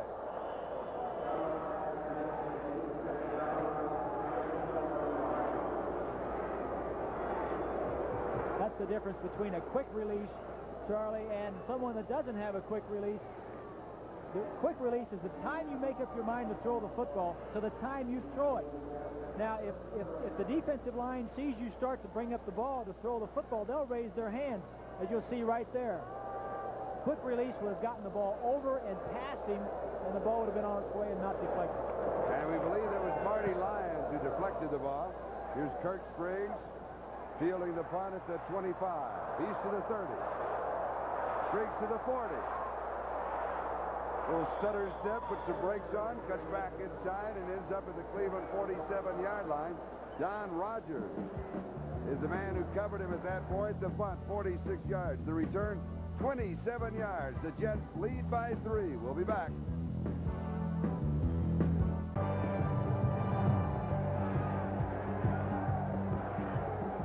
This is Charlie Jones, Bob Griese. The Jets leading the Browns 17-14 with 11:49 left to go, 3rd quarter. Swing of the right flat to Freeman McNeil. No, it's not McNeil. It's Johnny Hector. And Hector is wrestled down in front of the Cleveland bench. Don Rogers was there. Chip Banks was also in the territory. We're going to spot the ball at about the 43-yard line. Mark it for 5. It'll be 2nd down and 5.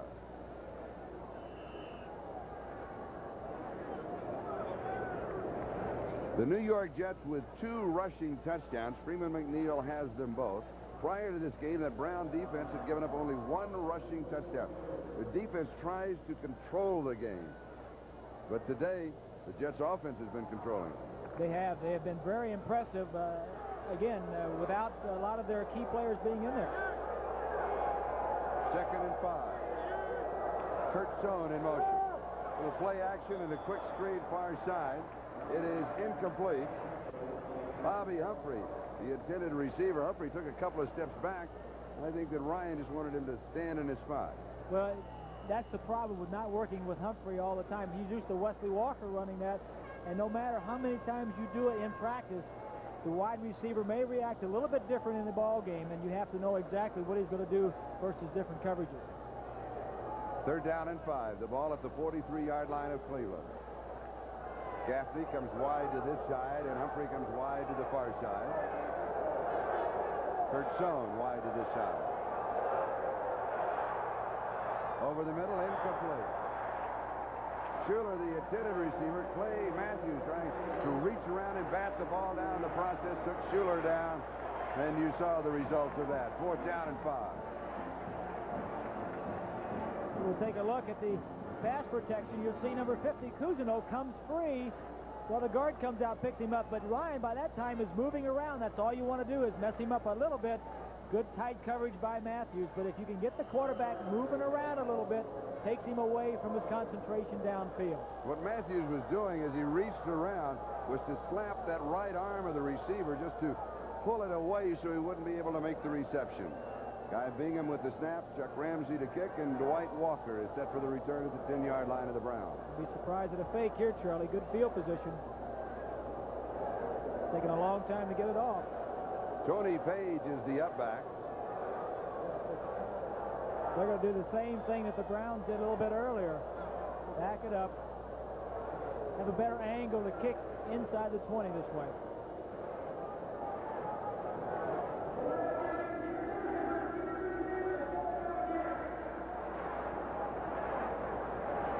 And the Browns, they know that game. They'll decline it.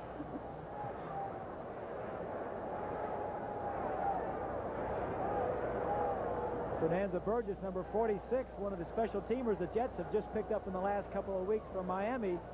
Outstanding special teams player.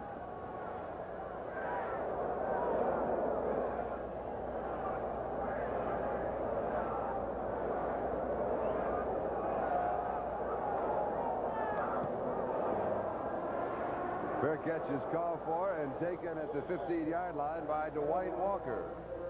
The punt, 28 yards. So Cleveland has the ball at their own 50.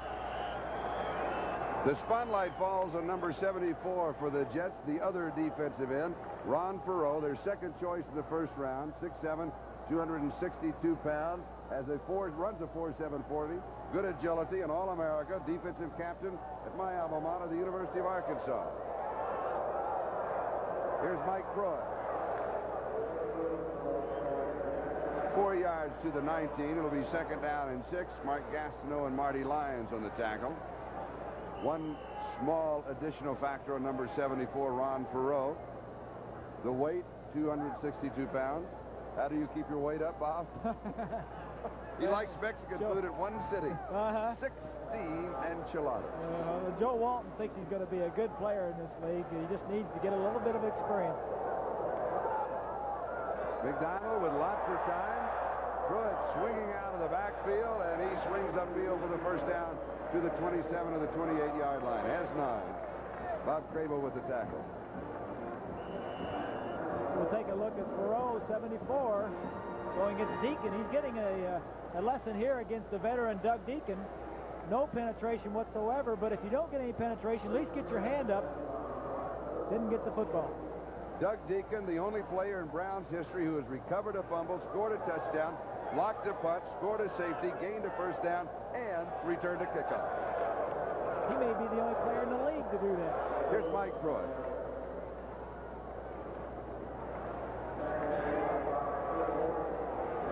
Marty Lyons and Greg Buttle with the tackle just across the 30-yard line, so they'll mark it the 31. It'll be 2nd down and 7 following the gain of 3. Willis Adams, number 80, checks into the offensive set.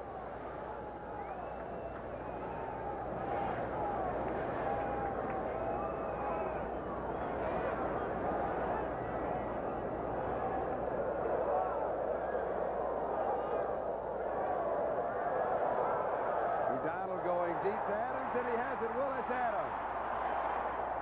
Big first down for the Browns. Johnny Lynn chasing him 23 yards on the play. We'll take a look at the pass protection that McDonald has been getting. Pretty good pass protection all day long. Sets up and barely gets this ball. Watch Johnny Lynn from the left side right here. Almost gets back in time. Goes for the ball instead of the hit. Adams makes the catch and gets upfield. Del Rey with the tackle for Adams. That is only his second reception on the year. Here's Pruitt just leading into the 44. Gain of a yard. It'll be second down and 9. 18 carries, 72 yards for Pruitt. Let's go to New York. Thanks, Charlie. In New England, Tony Eason feels a little bit of pressure, but he makes the best of it. Scrambles up the middle for 13 yards. New England is on the way back. They trail Cincinnati 14-10. Thank you, Ahmad. New England with their work cut out not only in this ball game, but Bob, next week also. Well, next week they play the Dolphins, and of course, that's one of those rivalries where the Patriots have beaten the Dolphins 7 of the last 8 years. Second and 9. Knocked in the air, caught by McDonald. He has the reception to his credit, and he'll lose about 5 yards. Second time this year that we've seen that happen. It's a learning experience right here. McDonald, the next time that happens, he'll just knock the ball down. You've seen that happen around the league before, where a veteran quarterback will knock it down. Paul hasn't started that many ball games, as we'll take another look at it. And here he just says, well, it's up in the air. I don't want anybody else to catch it. I'll just go ahead and catch it. Number 76, Ben Rudolph. Rudolph, and then maybe Paul thought he could get upfield and get some yardage. Third down, 13. Loss of 4 on that pass play, but the good news, Paul, is that it counts as a completed pass.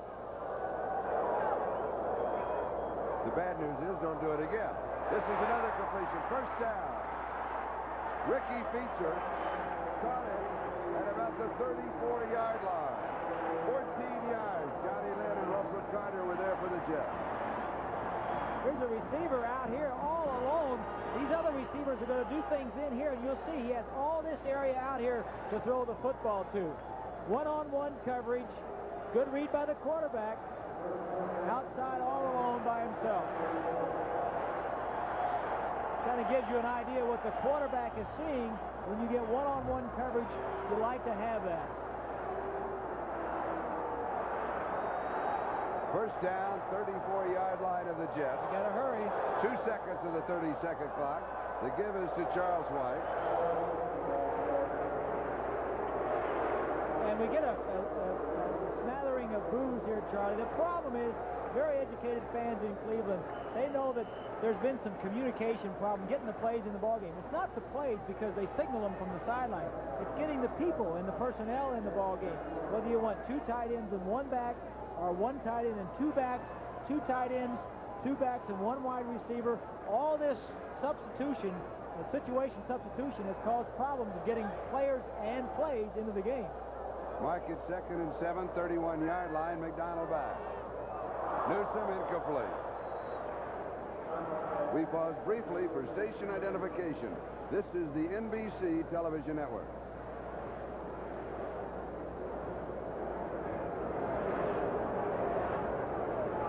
This is Charlie Jones and Bob Griese with 5:43 left to go, third quarter, and the Jets leading Cleveland 17-14. Third down and 8, 31-yard line of New York. Charlie, when I was playing, I personally didn't like all these players coming in and out of the ballgame. You really couldn't get a feel for it yourself. Of course, I called my own plays, but it was a problem getting the right players in. Ernest Biner is the remaining back. He's there to block. Pass to Newsome. Was off to the far side. Little reach for it, and a flag dropped to the 21-yard line.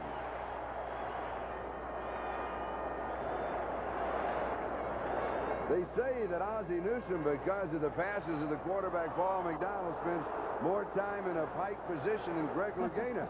But not today, because besides that pass that we just saw, McDonald has been on target to this man, Ozzie Newsome. He certainly has. And when you get open like Ozzie does, and he... 82 offense, penalty is declined, fourth down. The call on Ozzie Newsome, it may have been a pick. Let's see. Most of the time he's been getting open. Let's see if we can find where Ozzie Newsome is. To the left of your screen, he's going to come in just to the left. It's too late there. There's no interference. He already had his back turned to the defender. It must have been before that, but every offensive receiver does it now and then. From the 39-yard line, a field goal attempt to 49 yards by Matt Barr. And the tie. He's got it.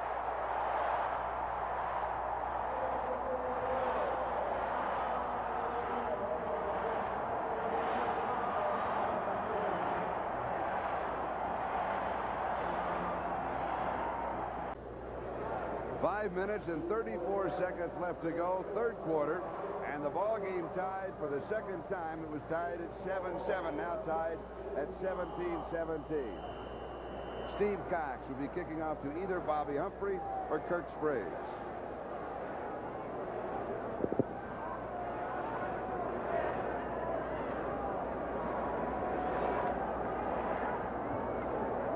Cleveland with possession for more than 5 minutes, and Cox sails this one through the end zone. So the Jets will bring the ball out following the touchback to their own 20-yard line. With 5:28 left to go in the third, the ball game tied at 17-17. We'll be back to Cleveland Stadium in just a moment.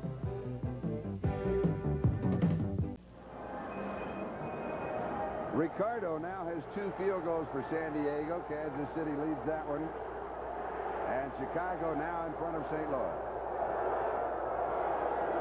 We're tied here, 17-17. Johnny Hector, 3 yards to the 23. It'll be second down and 7. Al Gross with the tackle. Let's go to New York City. Thanks, Charlie.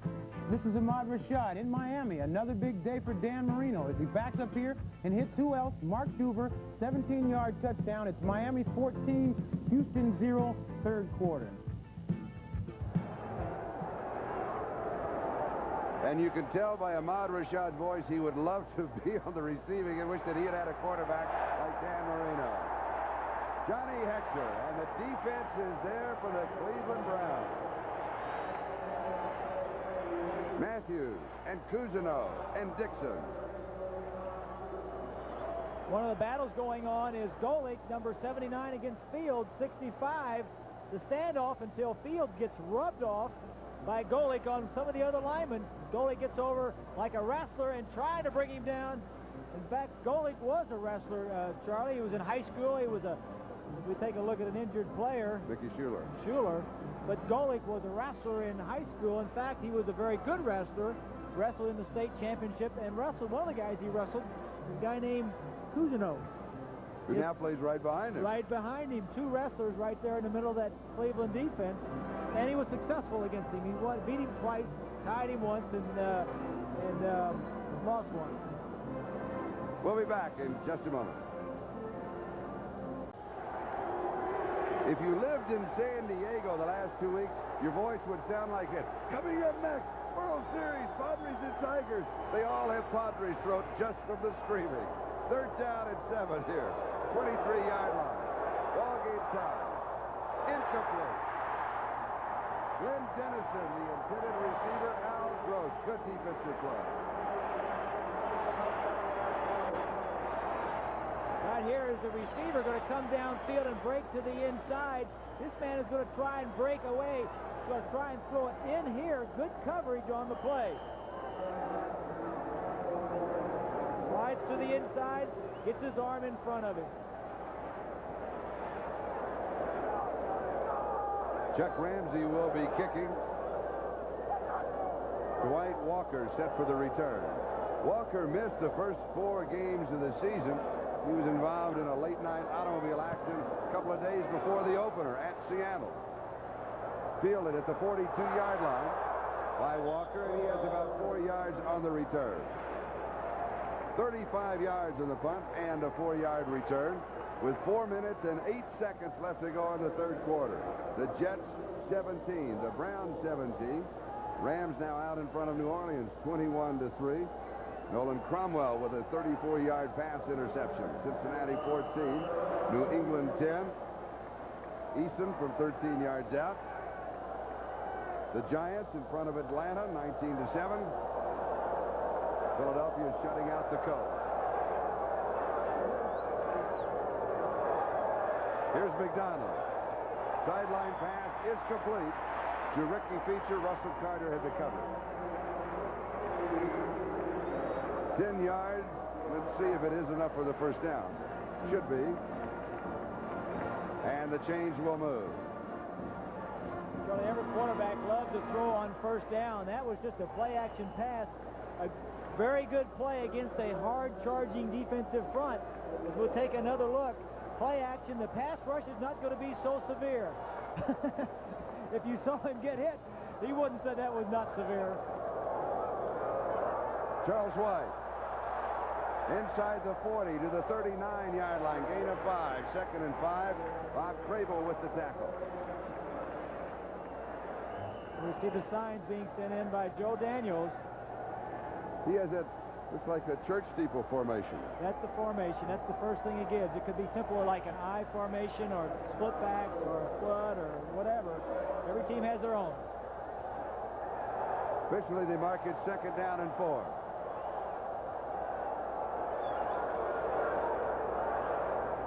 Charles White. He may have a yard on the play.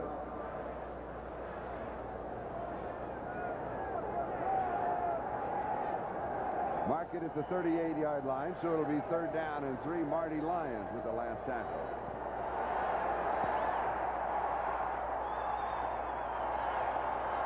And now kind of a mini wave starts to the lower deck on the far side. It's going to come to a few vacant areas. Let's see if it'll be picked up. McDonald drops his pass off. Ozzie Newsome has it, spins down the sideline, tries to pick up the first down. Lance Bell with the tackle.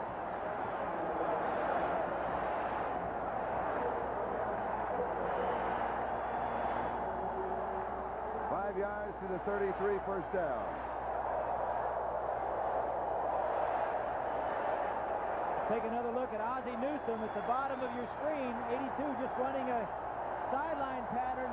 McDonald looking downfield. Nothing is there. Throws the ball out. Poor tackling on the part of the Jets. Got away from Russell Carter. First down at the New York 33-yard line. Here's Charles White. 7 yards to the 25. There's a good shot of what we're talking about with McNeil. They're taking the padding off. It's right under his right armpit where the ribs are bruised. That is a very painful injury. You can't sneeze without hurting that rib area. Now, we had a report that they were going to rest Freeman McNeil. That's the reason that Johnny Exter had been in there. But the way it looks, he may not be coming back in. 2nd down and 2. Mike Pruitt. Close to the first down. Gastineau with the tackle. Let's go to New York City.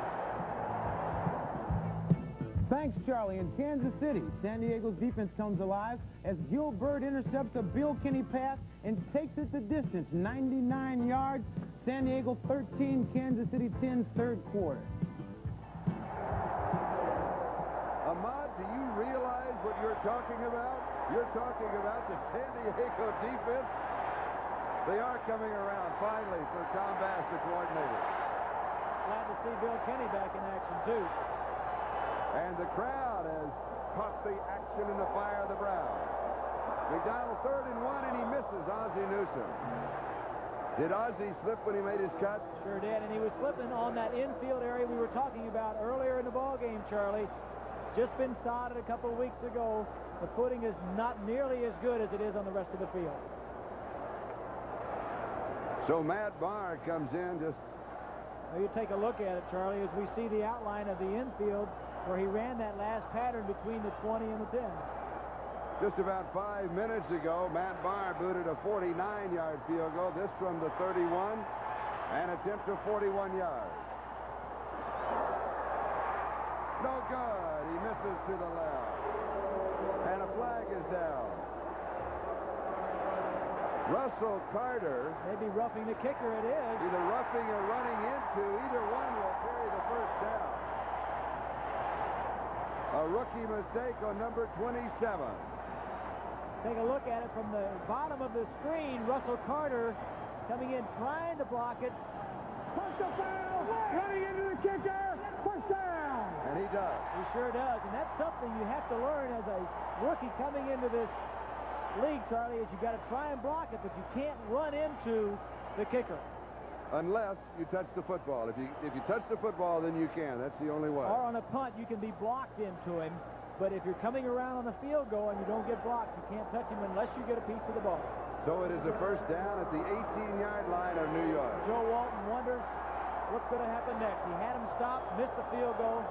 Now they got it back. Here's Charles White. He gets to the outside, chased by Crable, and then bumped out by Johnny Lev.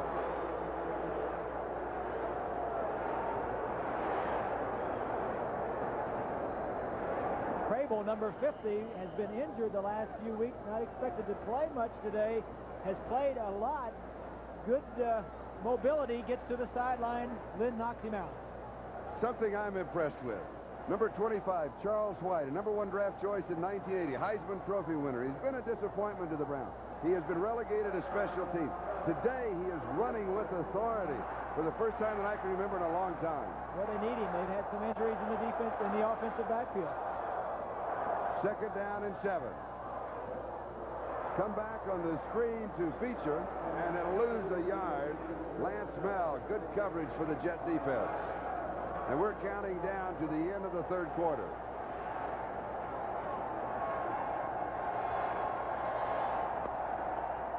And there it is. With 3 complete, the score. Tied 17-17. We'll be right back after these messages from your local station. This is Charlie Jones, Bob Griese. We start the fourth quarter tied 17-17. But Cleveland has the ball, third down and 9 at the New York 17-yard line. That's the magic number.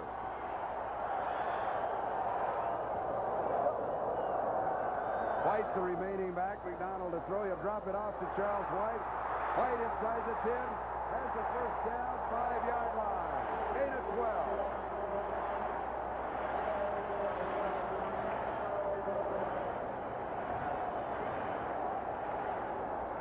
Take a look right here. Here's Gastineau. You're going to see the tight end blow into him and cut him.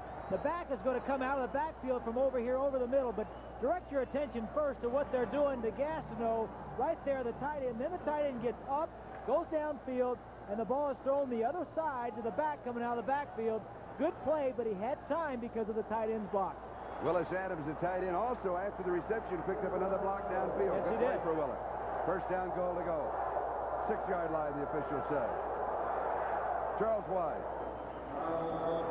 Oh, he's greeted by committee. Through 3 quarters. Rushing, Jets. Passing, Browns, total. It's a toss-up. It is a toss-up. Should be at 17-17. Both offenses are playing well, and it's something that we alluded to going in. They needed to find their identity. The Browns have the best of it so far in the third quarter and going into the fourth. This is the 12th play of this drive coming up. It started at the Cleveland 45. Had a missed field goal, but a penalty for running into the kicker.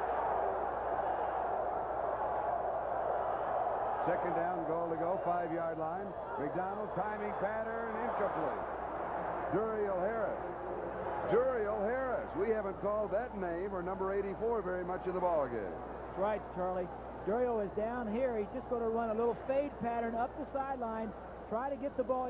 The problem here on the throw is it's too flat. You need to give it a little bit more height to give the receiver a little bit opportunity to catch the football. Duriel can jump. He didn't have an opportunity that time. Not bad coverage by Lynn, but what you want is a jump ball. The defensive man can't see it, and the offensive man can. Paul McDonald, 17 of 27, 270 yards passing. 207 yards. Play action. Goes back to a screen. Tight end screen. Ozzie Newsome to the wide.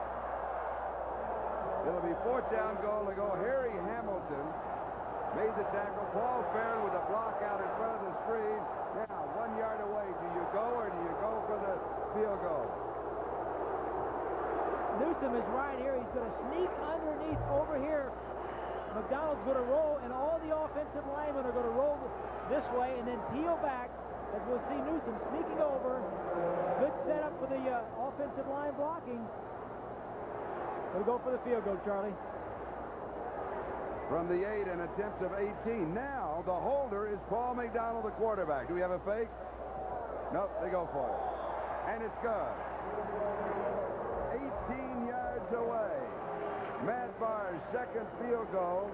And the Cleveland Browns lead the Jets by 3. 12:34 left to go.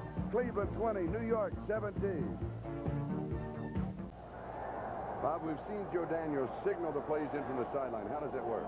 Well, it could be something like this. Flood right, 90, all takeoff. Look for flanker. Now, what does all that mean?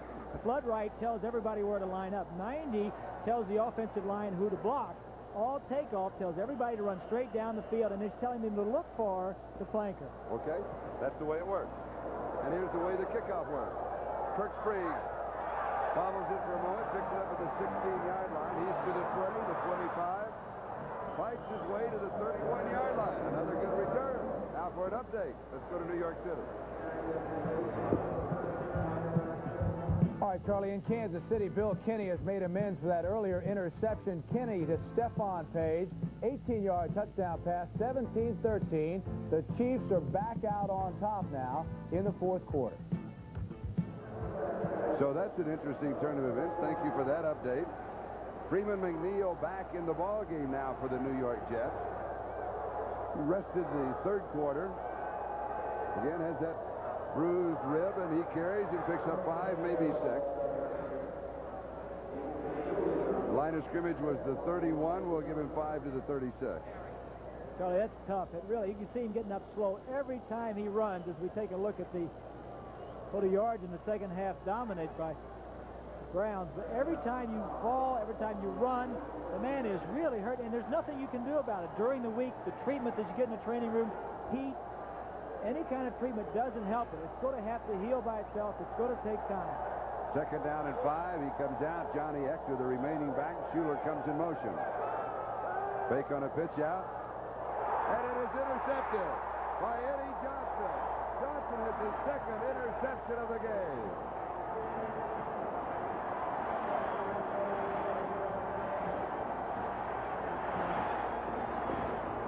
Eddie Johnson, number 51, came into the ball game with no interceptions. Now has to a fake pitch, trying to get the linebackers moved over. He didn't see him. He was looking inside of Johnson. Johnson was pulled up. He was looking inside to try and throw the ball inside of him, and Johnson just sees Ryan the entire time and makes a great leaping interception. 3rd interception for the Browns. Now, the linebackers, Chip Banks, the number 1. Clay Matthews, the number 1. Tom Cousineau, the number 1. Johnson is a number 7. He has 2 interceptions and is the leading tackler. McDonald, Newsome inside the 20. Newsome inside the 15, 14-yard line. Darrell Ray with the tackle, 27 yards. This is just a great call from the sideline by Sam Rutigliano of the Browns. Turnover, go to your best man. Buttle's got him one-on-one, then leaves him in the zone coverage, dumps it over Buttle's head. Ray comes over to make the tackle. You said Ozzie Newsome was the key for the Cleveland Browns. Did you realize how big a key it is? It's a key to the city. 11 receptions, 167 yards.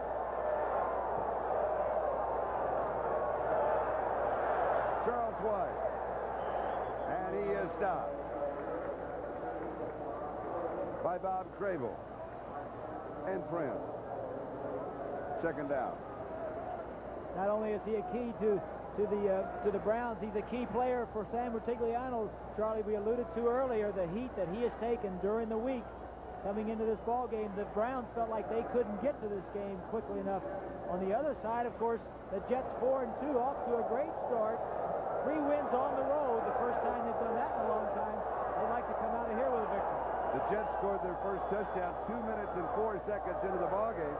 This one is knocked away. Good defensive play. Ben Rudolph knocked this one away.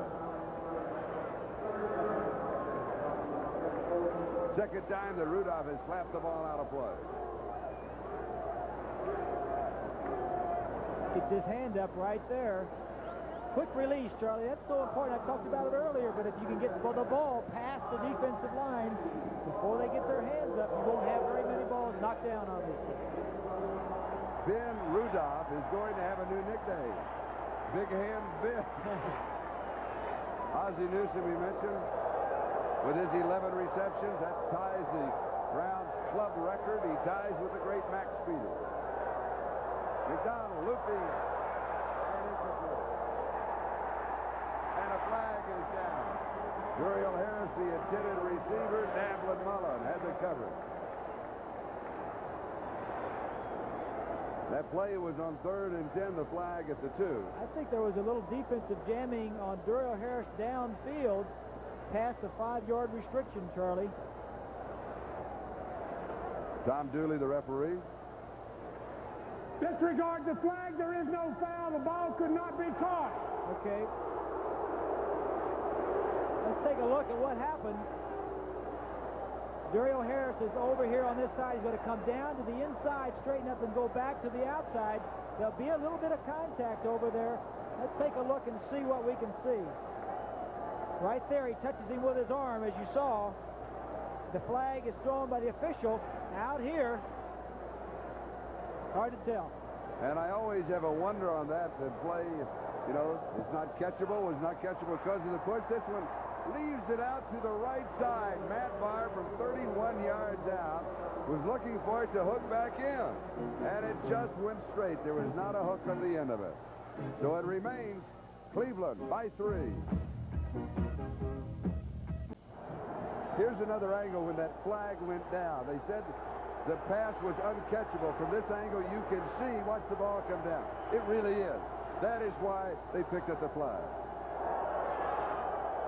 The Jets from their own 20-yard line. Hector is stopped with the defense. Now the Cleveland Brown defense have been like cheerleaders to the fans in the end zone that they are facing him during that last timeout. Keith Baldwin. No gain. It'll be 2nd down and 10. Kansas City 17. Out in front there. St. Louis by 3 over Chicago. Rams way out in front of the Saints. Miami 14, Houston 3. Cincinnati by 4. Here it is Cleveland 20, the Jets 17. The pass is complete to Johnny Hector. Hector spins his way just past the 30-yard line.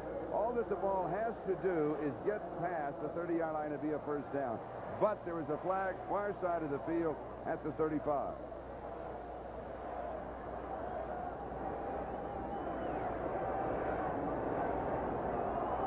It is against Cleveland. Chip Banks and Don Rogers were there for the defense.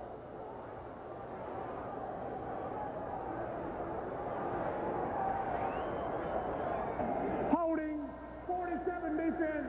Penalty is declined. It's first down. Larry Brazil, it is the first down at the 31-yard line. 9 minutes and 12 seconds left to go in the game.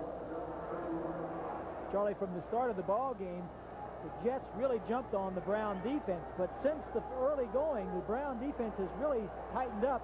Of course, that's been the strength. That's the thing that has kept them in the game the last few weeks. First down, New York, their own territory. Play action. And the pass is overthrown to Derek Gaffney. Ryan had some pressure. He was decked as soon as he made his release. Larry Brazil had the coverage. 2nd down and 10 back at the 31-yard line. We will see the signals the plays being called on the sideline. Bobby Hammond, Joe Walton sending it in with Page, Tony Page. Pat Ryan has completed 10 of 24, not a very good outing. 120 yards, not a lot. And 3 interceptions, which is terrible. Miami 21 and Houston 3. Marino to Duper again, 32 yards. Giants leading Atlanta.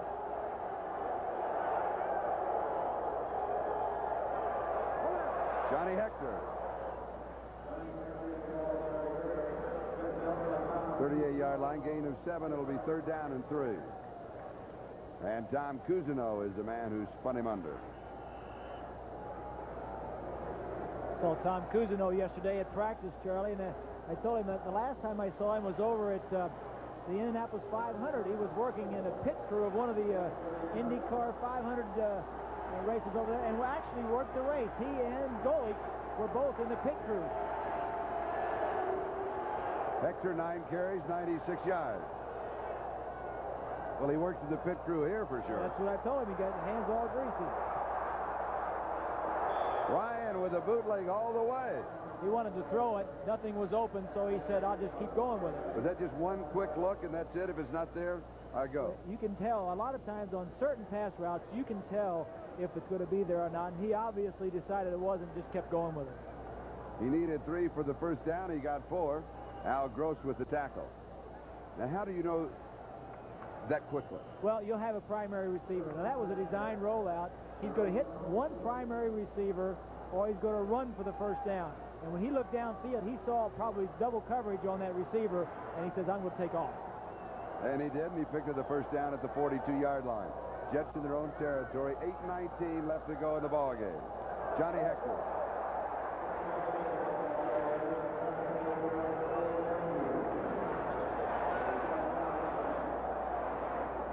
And a flag comes popping around the 50-yard line.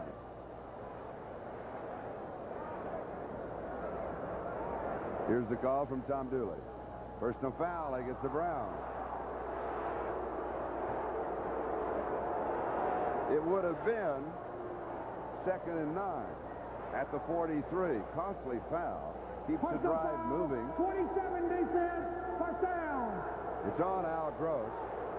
Takes the ball to the Cleveland 42-yard line. Take a look right here. I think you're going to see a little bit of a kick, and that will probably be what? No, there you go. There it is, right there. Uh-huh. A little off. A little left of your line. A little left of the line. Reminds me of our soccer coverage when the U.S. national team beat the Netherlands and Antilles 4-0. Ryan sets up deep. And then he takes off straight down the field. Not a bad run. I mean, he wasn't sliding. He was going for extra yardage. Bob Golick with the tackle. Al Gross went over the top. Eddie Johnson also had a piece of it. Just inside the 35-yard line. They'll mark it officially the 34. Protection was all right, just nobody open. The thing that did open up was the protection wide up the middle. And he doesn't get down. You know, he wanted to get the first down. And Gaffney wasn't a lot of help either while we're at it. It'll be 2nd down and a couple. The ball at the 34-yard line. 8th play of the drive. 2 young quarterbacks. Pat Ryan, although in his 7th year. Paul McDonald for Cleveland in his 5th. But from a playing time, they both have about a year. That's it. Goes up top. And he overthrows. Bobby Humphrey, the intended receiver. Larry Brazil and Al Gross double coverage. He was pressured, Charlie. I'd like to see if he had a little bit more time, if he could have thrown that ball in here. He's going to the wide receiver out here down the middle. These 2 receivers are going to come to the inside, but he's trying to get the ball to the wide receiver. As we see, the safety is away. There's a little bit of a gap in there. Would have had to have been a pretty good throw. Ryan only throwing at 40% now, 10 of 25, 120 yards, 3 interceptions. The defense for the Browns has stiffened up. 3rd down and 2. The Jets trailing by 3, 20 to 17. Needs 3. He's got it. Has a man all alone down the sideline. It's Johnny Hector. Somebody missed coverage for the Browns. Don Rogers finally got to him. 29 yards. Big play, Jets. What you're going to see here is a little bit of the old pick. Now, I don't know if it's exactly a pick. Here's Hector coming out of the backfield. these two receivers will come in here to cause a traffic problem. Hector will be going the opposite way, and it causes a traffic problem right there. As you see the two receivers coming in, Hector going the other way, and there was nobody out there to cover it. 26 yards to the 8-yard line. First down goal to go. 7:02 left to go. And that's a good call. A lot of teams around the league are using it in a 3rd and 2, 4th and 1 situation. It's tough for those defensive backs to cover everybody going opposite direction. And that was 3rd down and 2. Straight shot up the middle. It's Marion Barber. And he just keeps coming. Don Rogers stops him at the 1. You can hear this hitting all the way up here as Marion Barber finds a little bit of a gap. And stretches it out. Gets down to about the 1-yard line. 2nd down, goal to go. 6:35 and counting. Time remaining. Johnny Hector, a moment ago, 26 yards. His total, 42 receiving, 97 rushing. Total for Hector, 139 yards. 2nd to go. Good defensive play as Barber is dropped in his tracks. Chip Banks and Don Rogers. Boy, Banks got to him. What a great play. 3rd player picked in the 82 draft. One of the big play linebackers. They got 3 great linebackers, as you said earlier, Charlie. 3 number 1 draft choice. Ryan almost stumbling, but Banks coming from across the formation. You've got to be extremely strong to come across the formation at an angle and drop someone as big and strong as Barber. 2-yard line, loss of a yard. 3rd down, goal to go. Diving Tony Page. The Jets are back in front, 23-20.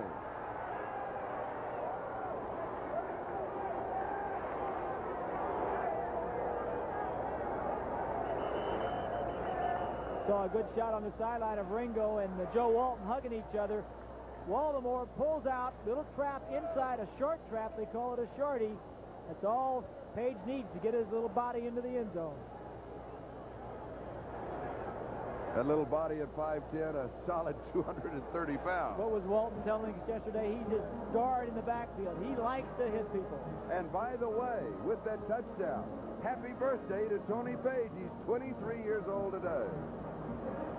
Save that one. Join us again next week in an NFL doubleheader here on NBC Sports.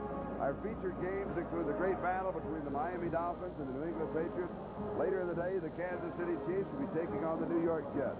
NFL 84 with Bob Costas begins at 12:30 p.m. Eastern, so check your local listings for the games in your area. Your team plays here next Sunday on NBC Sports. And for Tony Page, that is his 4th touchdown this year. 80 yards on the drive in 12 plays, and it took 4 minutes and 20 seconds. And when you're that short, Charlie, and that stocky, you don't give a defensive man much area to tackle. It's all thigh pads and shoulder pads and helmets coming at you.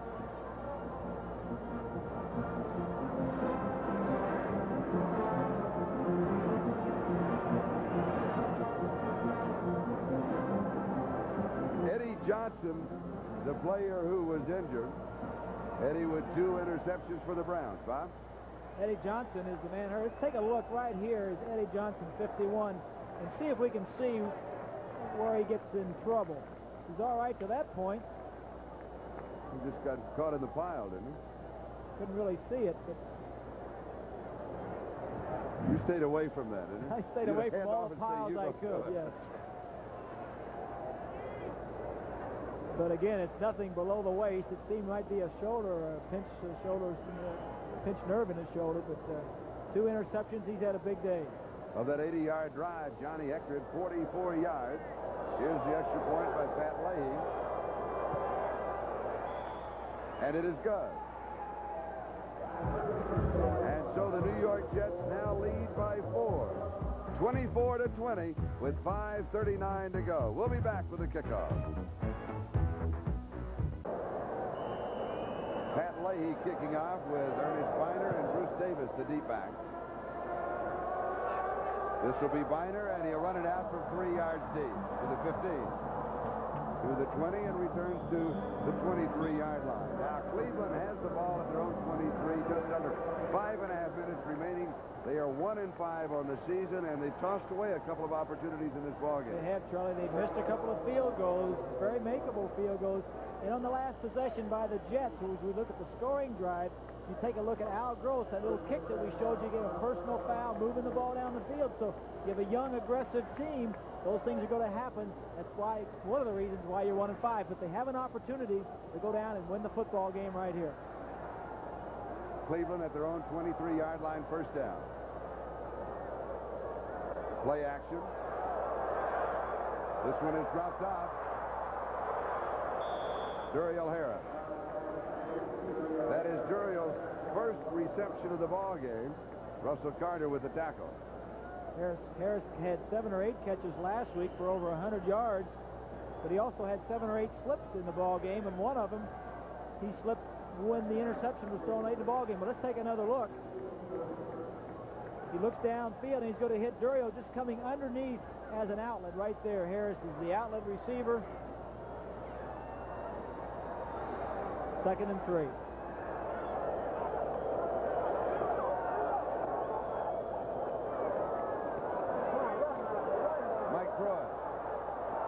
Pruitt goes to the 34-yard line.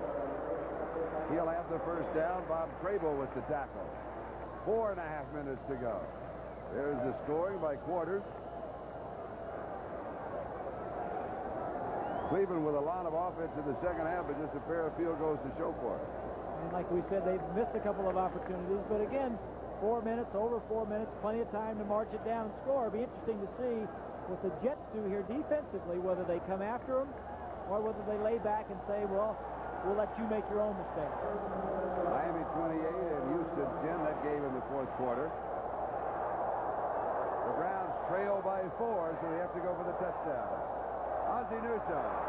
There is a new club record for the Cleveland Browns. Greg Puddle with the tackle. His 12th reception. 172 yards for this man. Marty Lyons is the injured player for the Jets. 3:46 left to go. Let's go back to the play. There's really no urgency to throw the ball deep down the field. McDonald looks downfield in case something is there, but you always have the outlet.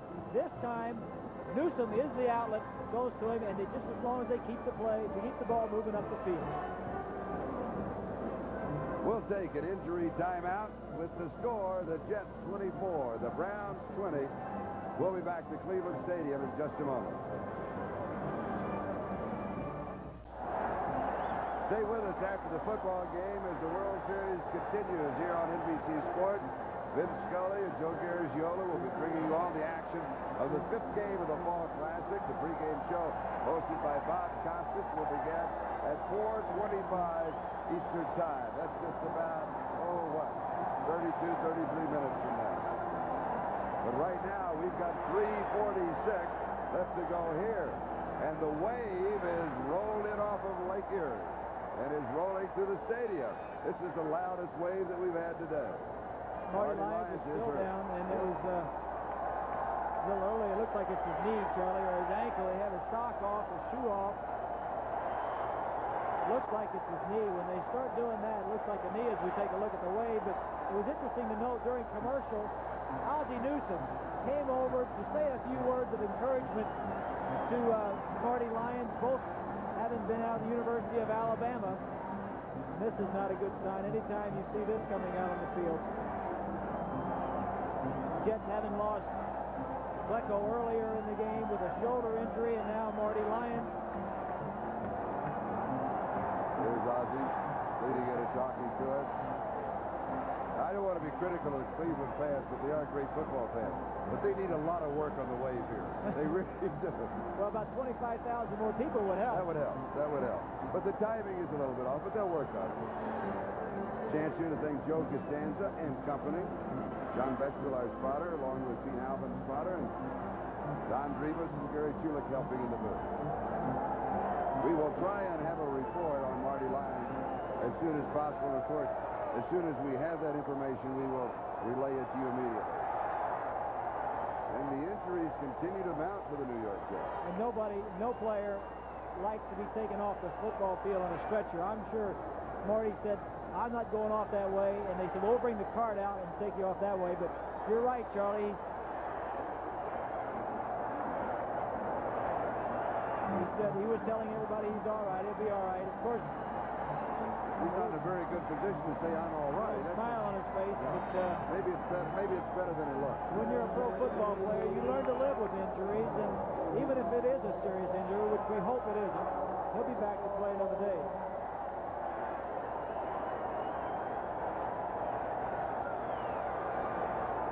To reset the situation here, the score, as you can look at the scoreboard of our update, St. Louis leading Chicago by 10. Detroit, Tampa Bay tied at 7. They're in overtime. And here it is Jets 24, Cleveland 20. 3:37 and counting. Time remaining in the game. The remaining back is Charles White. 39-yard line. Cleveland in their own territory, 2nd and 6. Feature in motion. Charles White. As 2 to the 41, it'll be 3rd down and 4. Lance Mel and Greg Buttle on the tackle. There's the clock running, lots of time. Charlie, as Paul McDonald looks over there, I can't help but think what's going through his mind. He was in the same situation last week. They were moving down the field to win the football game. When they got down there, he threw an interception. That has got to be in the back of his mind as they move down again today. 3rd down and 4. There's the first down. Jeff, 49-yard line. Gain of 10. Ozzie Newsome.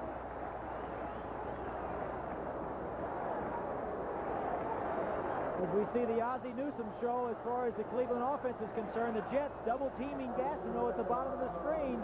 The Jets are not doing anything special to stop Ozzie Newsome. No double coverage, man-to-man zone. They're just letting normal coverage take care of itself. 2 minutes, 15 seconds remaining. Has a man open, hits the 31-yard line is Suriel Harris. Great throw. Harris is the man for whom the pass was intended last week. Buying yardage for an easier field goal. Harris slipped and fell. Pass intercepted. Game over. They lost. Great throw here. It's just a fade up the sideline. The cornerback, he gets around the corner. There's a safety coming over right there. Kirk Springs. The problem is on that play, 27 Carter needs to jam the receiver, not to let him get off the line of scrimmage. We're on our way to another fantastic finish.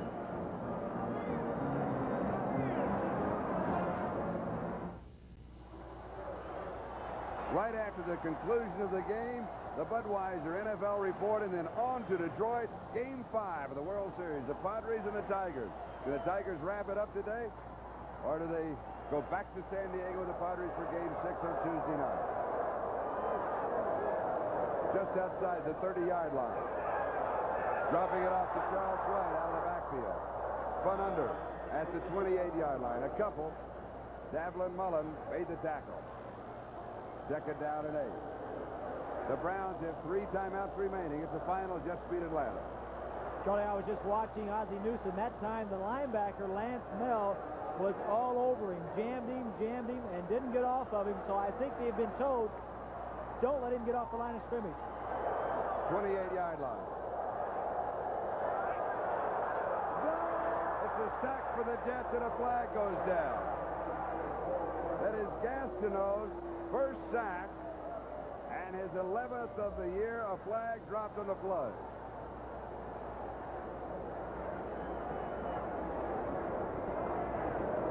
Third time that McDonald has been sacked. See from the right side of the screen, right there, Gastineau beating his man. I don't know how he could have hurt his arm or his hand. He's up now moving around. But Cleveland did not have a running back to pick up anybody. They had only receivers. McDonald now has been sacked this year 33 times. Number 80, penalty is declined. It's 3rd down. Penalty declined. It will be 3rd down. The sack is Gastineau's 11th. So McDonald remains the top sackee in the NFL. He takes a beating. 36-yard line. You got to give credit to Paul Farron and company, the offensive tackle that has been blocking Gastineau. Been getting some help, but he's done a pretty good job today. Third down and 16, 36-yard line.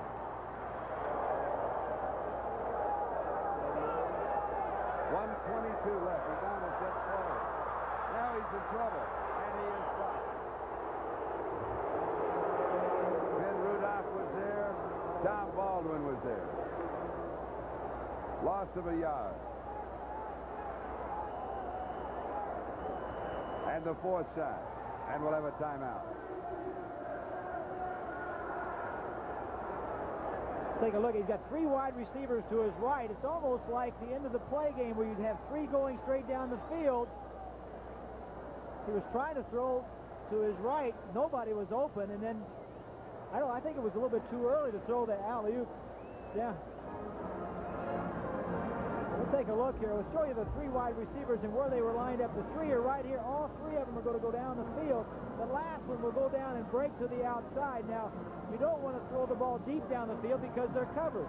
But one of the 3 will break to the outside, and that's the man he was looking for. That's why he was sacked right there. Good coverage in the secondary.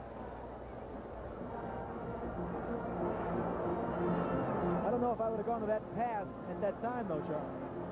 What would you have done if that play came in from the sideline? Change it? I would have changed it, and I think... Why would you not have gone to that pass? Well, you're not spread out enough. You're flooding an area, but if they have the right coverage up at the same time... you're in big trouble. You're in big trouble like he was. On this drive, McDonald has been sacked twice, but he's completed 5 of 5 for 44 yards. Kansas City leading 24-13. The Chargers in the fourth quarter. Kansas City's a roller coaster. They're up and down. 1 minute, 11 seconds left to go here. Jets on top by 4. Fourth down and 17. 37-yard line. Pressure. Gastineau got it. Gastineau, his second sack of the ball game, his 12th of the year. Gastineau did this at this point in time last Sunday against Kansas City. And his comment was, I was surprised they double-teamed me the whole game, and when it got down to the crucial part of it, they left me one-on-one.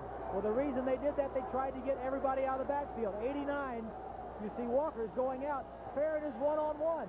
Probably the second or third time all day, but Sam said yesterday there are going to be times when we need to get everybody out, and he's going to have to block him by himself.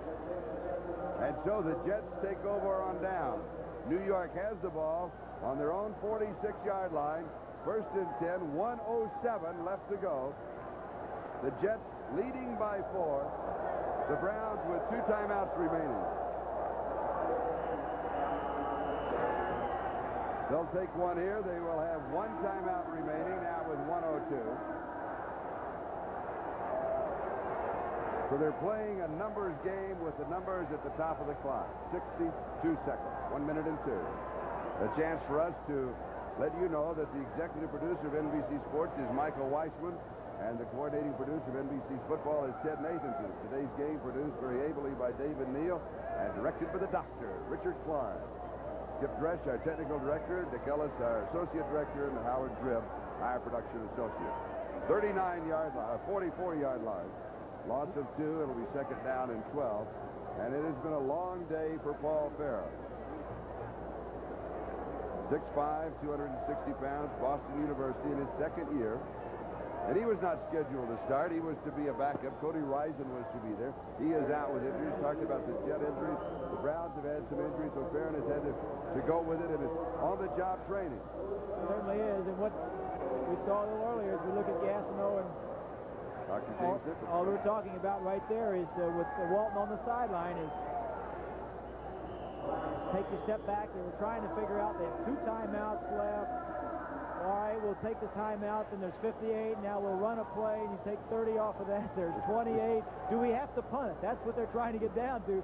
Are we going to have to punt the football away? 58 seconds. It will be third down and 14. It's going to be close. Get close to that to give us the ball, playing the numbers game. Now the Jets' record will go to 5-2. Miami winning. They still staying 2 games back off of the lead. Cleveland's record will go to 1-6. They fall behind Pittsburgh. Pittsburgh plays tomorrow night at the 49ers. It's a costly win, though, for the Jets, Charlie. They lost both defensive tackles, Marty Lyons, Joe Klecko. Wesley Walker didn't play. Although McNeil did play, he didn't help his ribs any. They may get Lamb Jones back next week, which will be a big help for their offense. And the ball will be down at the 39-yard line. And it will be 4th down. And we'll check to see when they start the 30-second. Now they start the 30-second clock. So the Jets are going to have to kick the football. So the Browns could well come up with, if they come up with a block, a punt return, or a miracle. I think if they... And put the miracle at the top of the list. Exactly. I don't think there'll be any question they'll try and block this punt. They have to go all out to try and block it. Sam Bertigliano has to be very frustrated at this point. And the Browns with 11 men up front. They do not have a returner. 1 second on the clock, and they get it off. And it bounces into the end zone with 4 seconds left to go. 61 yards on the kick. Two teams in search of an offense, and they found it. 24-20 the score with 4 seconds to go. The Jets on top, 7-7 first quarter. New York at the half, 17-14, 17-17 at the end of the third quarter. And now as we wind this one down, it is 24-20.